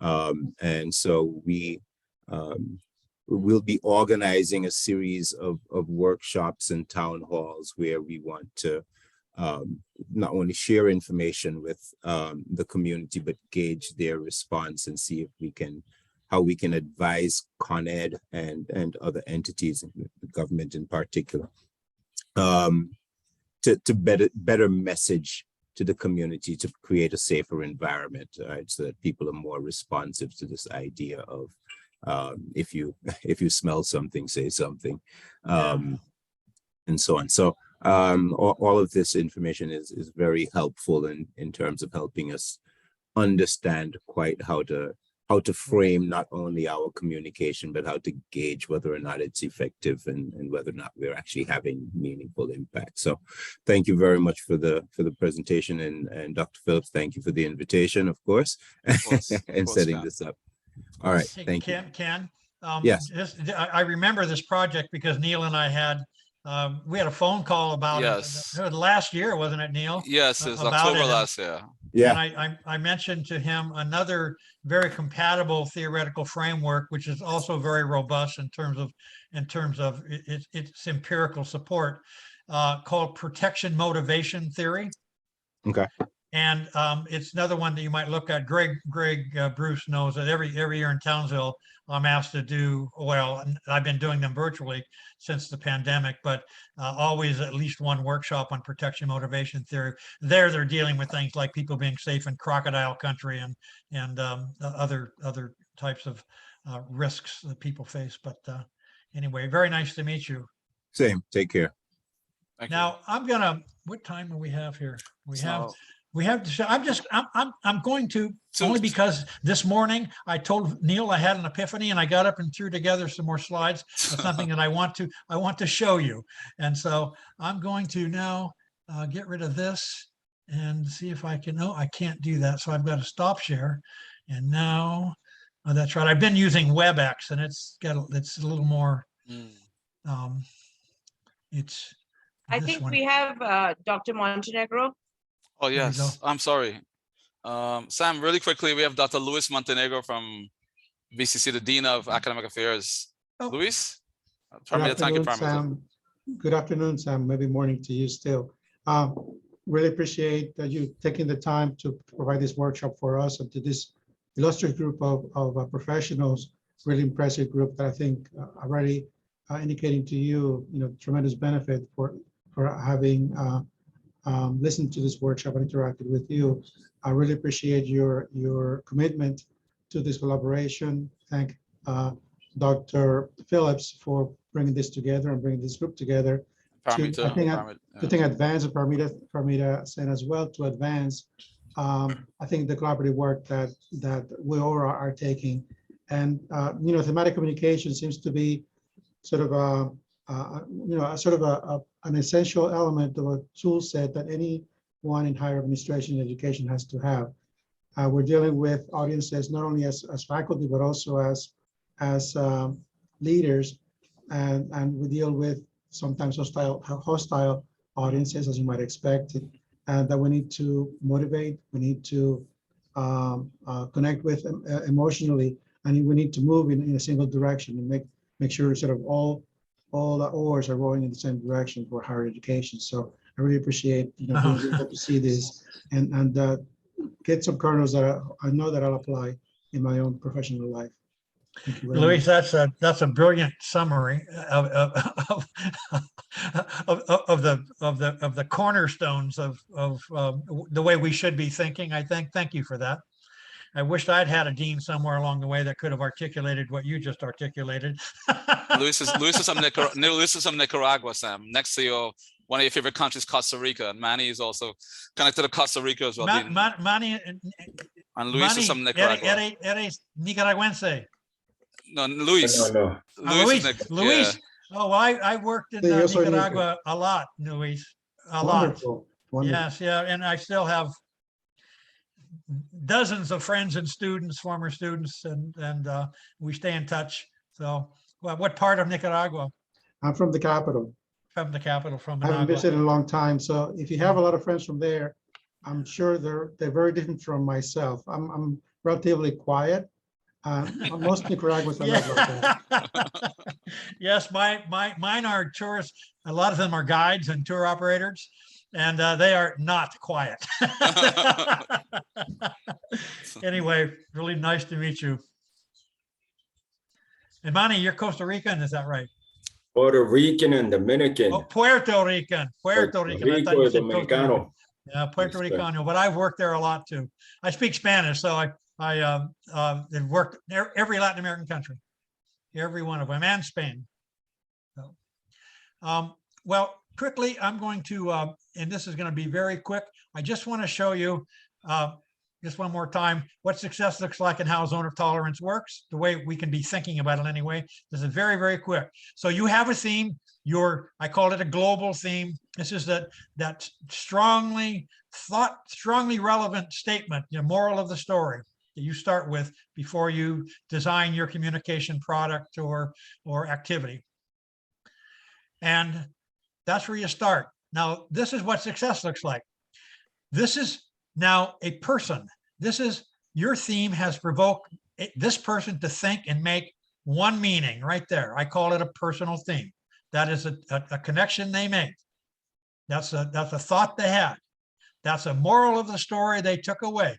If I said, so after you listen to this communication thing, what would be the moral of the story for you? What's the main lesson you take away from it? And this person would then complete this sentence. Well, for me, after having listened to this presentation, for me, the main moral of the story is that, and they complete the sentence. Now, I always say that writing a theme is as easy as that, because following the word that in the English language grammatically, you must write a whole idea. It's called an independent clause. You must now write what is basically a complete sentence following the word that. So for me, the moral of the story is that the world would be a much kinder place if we could all do better at putting ourselves in each other's shoes. Leadership with empathy. That. Now here's another person who's had two thoughts. Multiple meanings are made.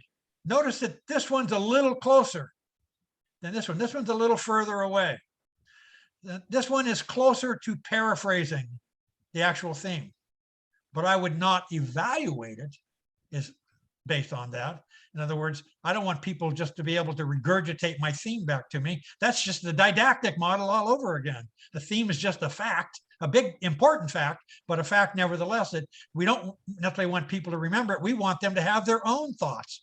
And some of them might be very close to what I'm saying, but I might be happier with this one because it's so close. Yes, you got it exactly as I said it, which of course doesn't correlate with anything else, but it still might make me happy that I got my message across, right? And this one's farther away. So are they both in my zone of tolerance? Am I okay? Am I happy with both? That's a question only you will know. And it's a question you will only be able to answer after you ask the question. What are you thinking now? Or draw a picture and state the things that you found the most fascinating. Those are the thoughts they're having. And so pay attention to them. And now this person's blown away. This person's this person is lost in a sea of their own thoughts. And the question is for us, remember, success or excellence is an audience thinking thoughts that lie within your zone of tolerance, that make you happy, that you're okay with. A global theme delivered in an ORE way can give rise to many personal themes. The question is, are you happy with all those? Remember, it's not just them saying our theme back to us. It's them thinking their own thoughts. And their thoughts can never be wrong. They can either just be in our happy zone, our zone of tolerance, or not. Remember that how much we can have influence depends on how much we make people think their own thoughts. Remember, how much any of us is capable of caring will be based on the thoughts that we ourselves think between our own two ears, and it could come from nowhere else. For you, a theme is a tool. The communicator, once you write the statement, it now tells you. The rest is so easy now. The rest almost just now falls into place. Once you know the moral of the story you want them to think about, now what to include, what to exclude, what information to emphasize, what information to de-emphasize. All those decisions become much easier to you now as a colleague or as a communicator. So it helps you decide what information to include, what to emphasize. But on the audience side, as we've just seen with the little personal themes, for the audience, a theme is a thought that they think, or connection or meaning that their minds make. The theme is the personal theme is a moral or morals of the story that they extract from it. That is what we're paying attention to, not whether they can remember what we said. So it's what those people are actually sentences. And again, I call those sentences in the head. Remember that discussion. And you remember that drawing. So are all these thoughts consistent and supportive of the differences you were trying to make? In other words, are they within your zone of tolerance, which can be unrestricted? It doesn't matter to us what they're thinking at all. We just want them to be thinking about it at all. There's a lot of social issues that's true about. Now, I don't want to tell you what to think, but it's important that you've got this on your radar screen, that you're thinking about it. It's important to society. There's a wide zone, which is, when you write books, you get to make stuff like this up. So I made this up. So there could be all kinds of zones here, but I have 3 of them. There's a wide zone, which is very wide and forgiving, but it's bound by usually some type of value system. Like, well, yeah, I'm happy for them to be thinking any thoughts they want, but they need to be appreciative about sustainability. They have to be appreciative about the reality of climate change. I don't want them denying climate change. I would be unhappy with that. Otherwise, I'm happy for them to think whatever they want. So that's a wide zone. And then the narrow zone is rarer. This is a zone that sometimes when we do school programs where the state mandated school curriculum and our communication program merge. And so while as a communicator, I want to stimulate them to think all kinds of fascinating thoughts, to the teacher, some of them are more connected to the curriculum that he or she is by necessity has to carry out as a matter of law. And so sometimes all facts are important, but some facts are more important than others, in other words, so a narrow zone. And when we're trying to use communication specifically to influence a given behavior, often we're dealing with, yes, we're happy for them to believe all kinds of things, but when it comes to beliefs about the behavior, we're very, very particular in what we want them to think about the behavior. And so the width is a question only you or your organization can answer. And again, you don't know where the width of your zone of tolerance lies until you've listened to what people are actually thinking.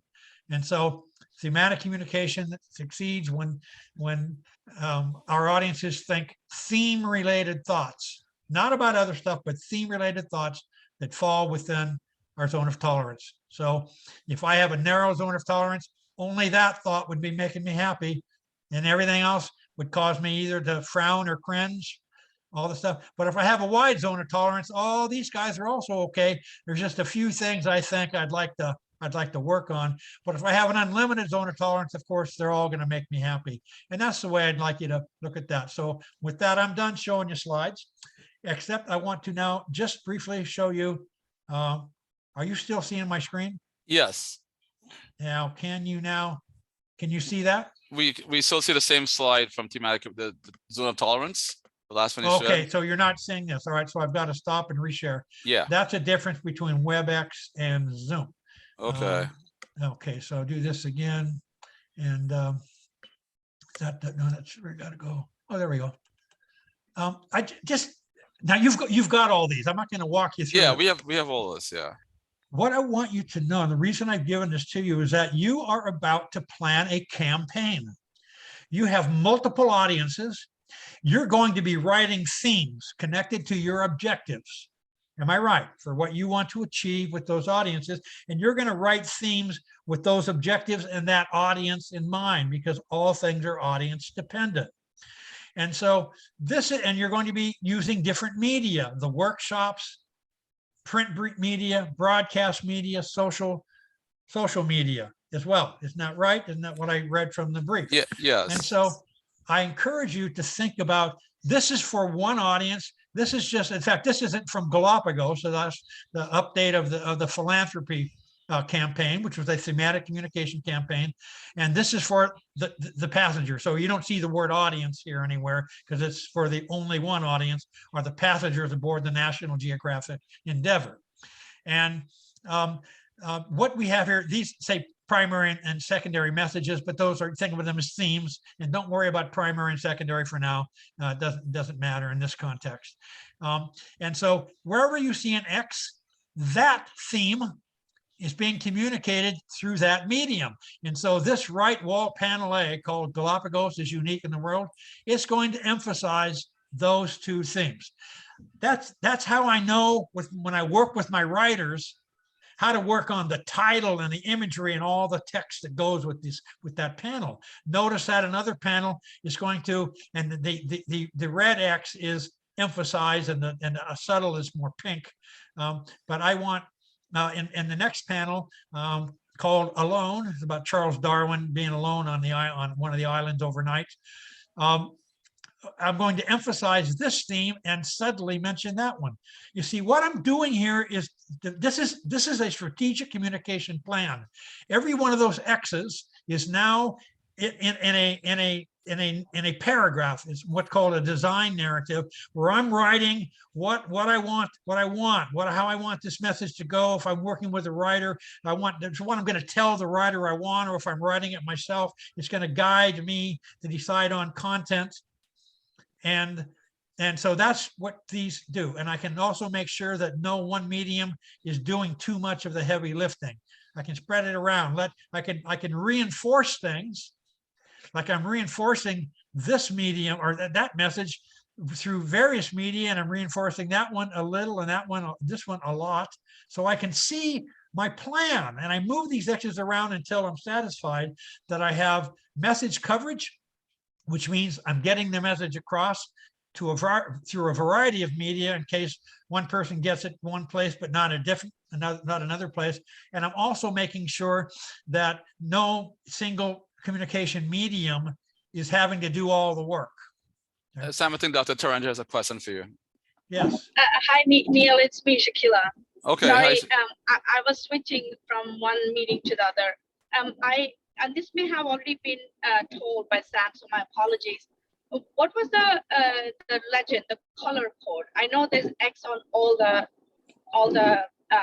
events, but there's a light shade of pink and there's an orange color.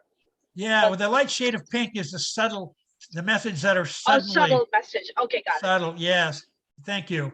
And so this was for visual media. Then we did the same thing for oral communication. These are the guides on all the islands, and on every Saturday, Sunday, Monday, they go to different places, and the guides make up their own commentary. But these themes on the side, one theme is Galapagos is unique in the world. They didn't make two of them. If this one is spoiled, it's spoiled forever. That's one theme. Another theme is, right, it's important that conservation work in Galapagos because there's so much attention from all over the world on the Galapagos Islands and preserving them. And if conservation can't work here, where can it work? Right. So those are different things. And one's P1, one's P2, et cetera. But that's what these guides are working in their commentaries, emphasizing or subtly mentioning it. But really, they give their own tours, but they try to work these messages in somehow to what they're doing. Now, this particular campaign, by the way, our goal was to increase, this was for a philanthropy campaign, our goal was to increase donations to the Galapagos Conservation Fund, which is managed by the Charles Darwin Foundation, to support conservation work in Galapagos, earmarked specifically for that. We were trying to increase the donations by 30%. That was our goal, agreed upon with National Geographic and Lindblad Expeditions, by the way, which is located in Manhattan on Morton Street. That's where their headquarters are. We increased the donations by 277%. So quadrupled. So just an example of how well this approach has worked. But here's another way to array the same data. This is also there's a media matrix. And now I'm not able to control, there we go. Come on. I need to get rid of that, see if I can do this. There we go. There's another one. This was for another interpretive program for recreationists and tourists. But notice the audience. Yeah. There are the themes, and here are the media. This one is for a national park in Oklahoma, a Washita battlefield. This is where General George Custer did a surprise dawn attack and massacred a whole village of Cheyenne, Native Americans. Here's the audience, or excuse me, these are the three audiences. These are the themes, and they're in narrative rather than X's, or describing their thinking, what they're going to do to get that theme across to each audience, and you can see how they're different. So I just want you to see how taking into account themes and audiences can help you design a strategic communication plan that lends itself to delivery. Here we have another example. This is from Australia. This is Old Parliament House, which is the original Australian Parliament building, now a historic site and museum in Canberra, the capital. And here they have, again, three audiences and different themes. And this theme is how it's going to be delivered for those different audiences, and then other themes as well. So I just wanted you to see how a media matrix looks. Yes. Sam, Joe had a question for you. Joe Getler had a question for you. I think his Sure. hand's raised. Hi, Joe. Thank you. I'm sorry to interrupt because I'm enjoying listening so much at the same time. So Sam, you just gave the example of the National Geographic campaign to raise funds for the Galapagos. Right. So fortunately, you had tremendous success as illustrated by the or demonstrated by the huge increase. You know, instead of 30% increase, you went to over 200. Right. Did you? So you have that positive success story. My question goes to when you're measuring the effectiveness of a communications campaign. I work at a place with limited resources. Would you skip the step of measuring communications if you have that huge success at the end, or is it still vital and important that you measure? No, it's not. It's not. If I great. Thank you, Joe. It's a great question. Here is where the basic researcher and theoretician in me takes off his hat, and I put on my beret and my palette, and I am an applied communicator. Everything I do is driven by theory and empirically ground truth, or everything I do. I don't make stuff up, in other words, right? But in the practical reality of making a difference on purpose, I'm not concerned about the boxes and the arrows any longer. No, I'm looking at the outcome, which is in this case behavior. And by the way, we had success in Baja California, Mexico, in the whale waters, right? But they're 60% increase, right? So so Galapagos, different audience. All things are audience dependent, but different messages too, because the audiences were different. And in several studies done in national parks and protected areas, we increased people in an Australian national park in Tasmania on a trail to a waterfalls, increased the percentage of people compared to a control treatment. It was a control group compared to a treatment group, increased the number of people picking up other people's litter and taking it out with them, right, by 21%. And the baseline was 50%. So by the time we were done, 71% of those people who walked that trail were picking up other people's litter and taking it out. We eliminated bird feeding of native birds in a picnic area in another Australian national park for first-time users. For local repeat visitors, different audience, different story, right? But we in another national park got people to stay on a designated trail rather than walk off the trail, and so I just give you those contexts so you can see that in none of those cases did we preoccupy ourselves, though I did go back and count, but we didn't do thought listing with any of those in any of those studies. We just looked at the behavioral criterion. Did it work? Did we get what we want on the other end, and not worry about the boxes and the arrows in between? Well, so those examples that you just gave are success stories. Had an example been an overall failure, let's say let's say you didn't raise any money for the Galapagos, you actually I'm happy to say I do have one, but the reason I only have one is that we've had quite a lot of success doing this, which is great, right? And so I hope that speaks too. It was in Yosemite National Park. I had a 3-year study with a doctoral student. The behavioral criterion was trying to get campers in Yosemite Valley, where there are literally hundreds of people camped in the same campground, where there are, as a matter of natural necessity, black bears. The bears are supposed to be there at the frigging national park, right? It's the campers who are sort of the foreign intruders, but trying to get people to store their food properly, because it's dangerous to have food, and even anything that smells like a tube of woman's lipstick, a soiled baby's diaper, anything with a strong olfactory quality is going to attract a black bear, who have a very, very acute sense of smell. And so they provide lockers for people to put their food and these other things in, and getting people to use those lockers was our goal. And we couldn't get them to do it.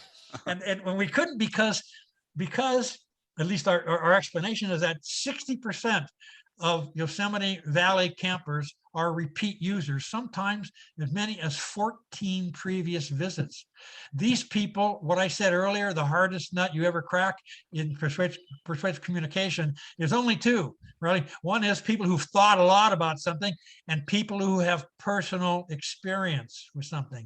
These people have been going to that park all those years. They've never had a problem with a bear. So their experience says otherwise. So they're resistant. They're arguing with our message, and they are suspecting that this is just now the US government, the National Park Service, putting up these signs in order to cover you know what in court in case there's a lawsuit. And so as a preemptive measure, they're putting up the signs. And so yes, it failed there. We couldn't get the job done because we had a biased audience. And it's called a bias processor, and that's what we had. So anyway, so everyone, I think we're at the witching hour. Yeah. But, any more questions, Dr. yes. Ham? Thank you for answering, by the way, and I'm sorry about what happened in the desert. You're welcome. Thanks for your empathy. Krishna? Thank you very much. It's really great. And I'm taking away lots of thought-provoking ideas. So thank you so much for. Fabulous. Thank you. So I hope it's been a good use of your time. I know you're busy people. Exactly. And Sam has provided a lot of resources. So I'm going to have a link, a Google Drive link to share all the resources. And because he sent me some things this morning, I didn't have a chance to send it to everyone. So I'll put it in a Google Drive, and with a link they can share. It's that, Neil, what you're referring to are the handouts for the slides I just showed. Right. Oh, okay. Yeah. I'll also share it to them, and I'll put it in one folder, all the resources. Great. And I'm gonna ask Sam if he could, all the ones who participated to sign a certificate of completion, so somebody can have this. This is very valuable information. Great. They've completed a certificate, so I'm gonna ask you to sign. Send me a signature, Sam. I'll take all the bank information and sign the checks for you as well if you give me a chance. Okay. For Thematic Communication, right? Yeah, so we're gonna make sure and share a certificate with everyone who participated today. So I'll ask Sam to sign. I'll email everyone. Thank you very much. I can't thank you, Neil. I don't know if Greg was able to hold out. He probably Greg could is still not there. have. He was texting, he put in messages in the chat, so he's. Actually, I didn't even look at the chat. Yeah, he gave some great ideas also with Yeah, Greg, are you still there? Hey, he's Oh still my awake. God, he's still there. Greg is awake. Everybody, look at that hair. That is how I know this young man. You got a lot more than I got, Greg. Yeah. And Greg, Gavin and Greg are military. Greg is military, ex SAS, Australia, New Zealand SAS as well. Special Forces. The Special only guy I Forces. know that's done it like a 30,000-foot parachute drop at night. At night. Anyway, it's great to be involved. Pleased to Thank meet you, Greg. everyone. Pleased to meet you. Lovely. Nice to meet you, Gavin. And Greg, Gavin is a commander of the Coast Guard. Coast Guard buys boats from Coburn in Australia. The boats come from Coburn. That's what's the guy's name again? Tony Bruin. He's a CEO of that town. Tony Bruin. And Austell. In Western Australia. Yes, that's in Western Australia, Gavin. That's Tony Bruin. Me and Greg. That person came to BCC Bronx with Greg before. That same person, the head of that town. Neil's the connector. Yeah, for real, great stuff. No, Greg, you're the connector too. Yeah, he's the man. He's the man who Yeah, made it you all both happen are. here. Yeah. Insidious, actually. A comment I put in the box, well, a couple, Sam and Neil, were one of the ladies, Krishna, said that she thought a way of measuring before and after was to do a poster competition of their thoughts that the students have on climate change. Exactly. Before and after. Yes. Yeah. Beautiful. I thought that was excellent. I like it. It's data. It's just as good a data as counting correct answers on a test. Yeah, I think it's a great idea. And there we can also involve all the teachers and professors who will be involved in the workshop to, they can assess it at the same time with us. And that will be a good communication time. And moreover, Very creative. I like it. Yeah, Vishakhapatnam and Bhubaneswar, Orissa and Andhra Pradesh, these coast areas, they are always been affected by floods as well as all the hurricanes or tufan, they call cyclones. So yes. how they're happening and what local governments are doing and how they can overcome, how safely they can survive during these things. They'll come up with ideas, right from the kids to elders. So and you'll be provoking them, priming them about what you want them to think about. Yeah. So they want them to be thinking about their experience with floods and disasters, And then Yes. when you come and share your information with them, then you can do it after. Exactly. And the posters after. Yeah. Beautiful. Interestingly, Just one Yeah. quick thought, just now I'm putting back on my methodology hat. It's one quick thought about doing this, just to preserve the validity of what you get from these posters. I would not, if somebody says, can you show me an example of one? I would say no. And I wouldn't let them see anybody else's, because you don't, this is like a focus group. You start by hearing what one person actually thinks. And after that, what you're getting is their reactions to what other people think, not their own thoughts. And so, which is why sometimes focus groups aren't the best way to do a group interview.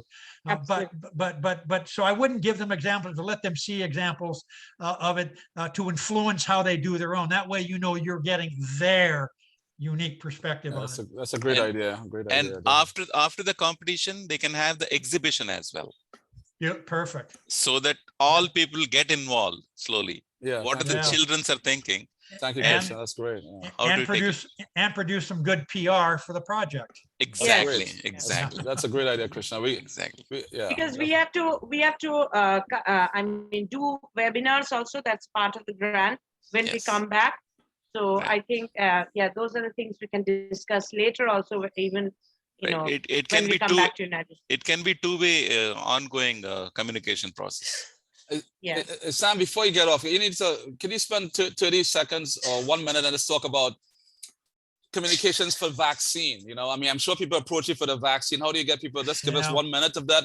And we deal in a college, we deal with that in college settings to get professors and students to take the vaccine. Can you just talk about that really quickly for one minute? Yeah, I can. This is yeah, I can talk about it, but probably not with any authoritative sense, but this approach to communication, particularly the part that is based on the reasoned action model, which has to do with behaviors like getting a vaccine. There's been a lot of work done, much of it funded by the US CDC, Center for Disease Control, using specifically the reasoned action model. In fact, the author of the reasoned action model, Martin Fishbein, the original first author, was the applied research director for the CDC prior to his death, sadly, a few years ago. Here's what I think about this vaccine problem or issue, is that we've had a president and a whole political machine succeed in politicizing what should be a no-brainer about taking care of yourself, protecting yourself and your loved ones, and protecting other people from you and you from them. That is a no-brainer that we've somehow managed to turn into agreeers and disagreeers. So now we have the biased audience. We have the audience that thinks that you are infringing on their rights, on their sovereign rights, to require them to wear a mask or get a vaccine or to social distance or any of the other thing, that you somehow are infringing on their freedom. And that makes for a difficult playing field for a communicator, which should have involved simply everybody knows it's the right thing to do and the good thing to do. All we need to do now is make it easy for them to do it. We'll make it free. We'll make the vaccination sites easily, within reach and attainable, and make sure they always have good information. But that, unfortunately, is not the case. And so, Neil, I know that probably doesn't offer any insight into how to get people to get vaccinated that should be vaccinated, but it's my way of explaining why it's difficult.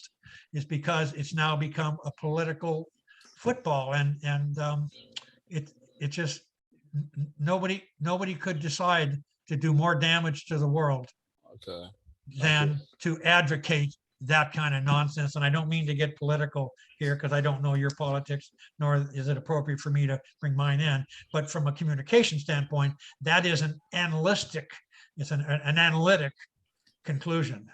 Yeah, thank you, Simon. That's something Manny wrestled with in a school, and many people wrestle with, I'm sure, in the work situation and everything else, and at personal levels as well too. A lot of personal things as well. So Manny, did what I say, did that fit with your experience? I think you hit it right on the head when you said that we have now this tainted population, this group of individuals who do not have the information that they have was already swayed one way or the other. It's politicized. Absolutely right. So it fits with what's clearly observable and no longer or more difficult now to influence because you're either dug in one way or not. They've thought a lot about it based not on information, but on misinformation. And that's the part that ethically drives me nuts. Yep. Yeah. Well, I'd like to thank you much, Sam. This is very wonderful. It's been a great presentation for, Paramita, you want to add anything else? No, yeah, wonderful, lot of information. I think all of us gained a lot, but we'll be in touch with you as we formalize our workshop design. Thank you very much. Thank you, Neil, for putting it together. Well, you're part of the group. We all did it, so thank you. And very good. Abba, you can close us out from the Consul General's office if you're there. You can close us out from the Consul. Since we were going to end, Sam has prepared us for India now, so we're ready, right? Sunaj and Krishna and Commander Hero, we're ready for India. And Trinidad also, Commander Hero, right? With all this message, and we have to talk after about another project for Trinidad and the Caribbean. Definitely, for a regional project. Yeah, so I'll connect with you right after. That's a beautiful place, Trinidad and Tobago. Yeah. So Abba, you want to say any closing words on the Consul General's office, sirs? You muted, so. You need to open your mic. You muted. It's muted. Sorry. No, I just want to thank Sam for the lovely talk today. And from the Consul General's office, I just wanted to all support to you in anything that you want. I think it will be very important because, as we say, the impact that because of our population, the impact that Indians can have on climate change, it'll affect everyone. So just because of the numbers and the whole, I think it is very important that this project is coming through, and I support and wish the whole project all the best. Thank you very much. Well, again, thank you everyone for taking part. It's been really wonderful. Wish I could stay for another 3 hours, but then Greg will fall asleep, right? And I probably fall asleep in Australia. Right. Okay. So thanks everyone. Sam, thank you again. We really appreciate you and coming on and giving us a great presentation. Okay. Thank you all everyone. so Thank much. you. Thank you. Thank Greg. I can't believe he did it. Tell Greg Laura did it. hi. Thank you. Thank you very much. Bye everyone. Thank you. Neil, I'll follow up with you quickly by text or phone, or I can call you after. I'll call you right after. Call me when you have a moment. Sure, definitely, Sam. Thank you. Gavin, I'll call you also, okay, in a bit. Yeah, we can talk later on this evening, Neil. Sure, definitely, Gavin. Okay.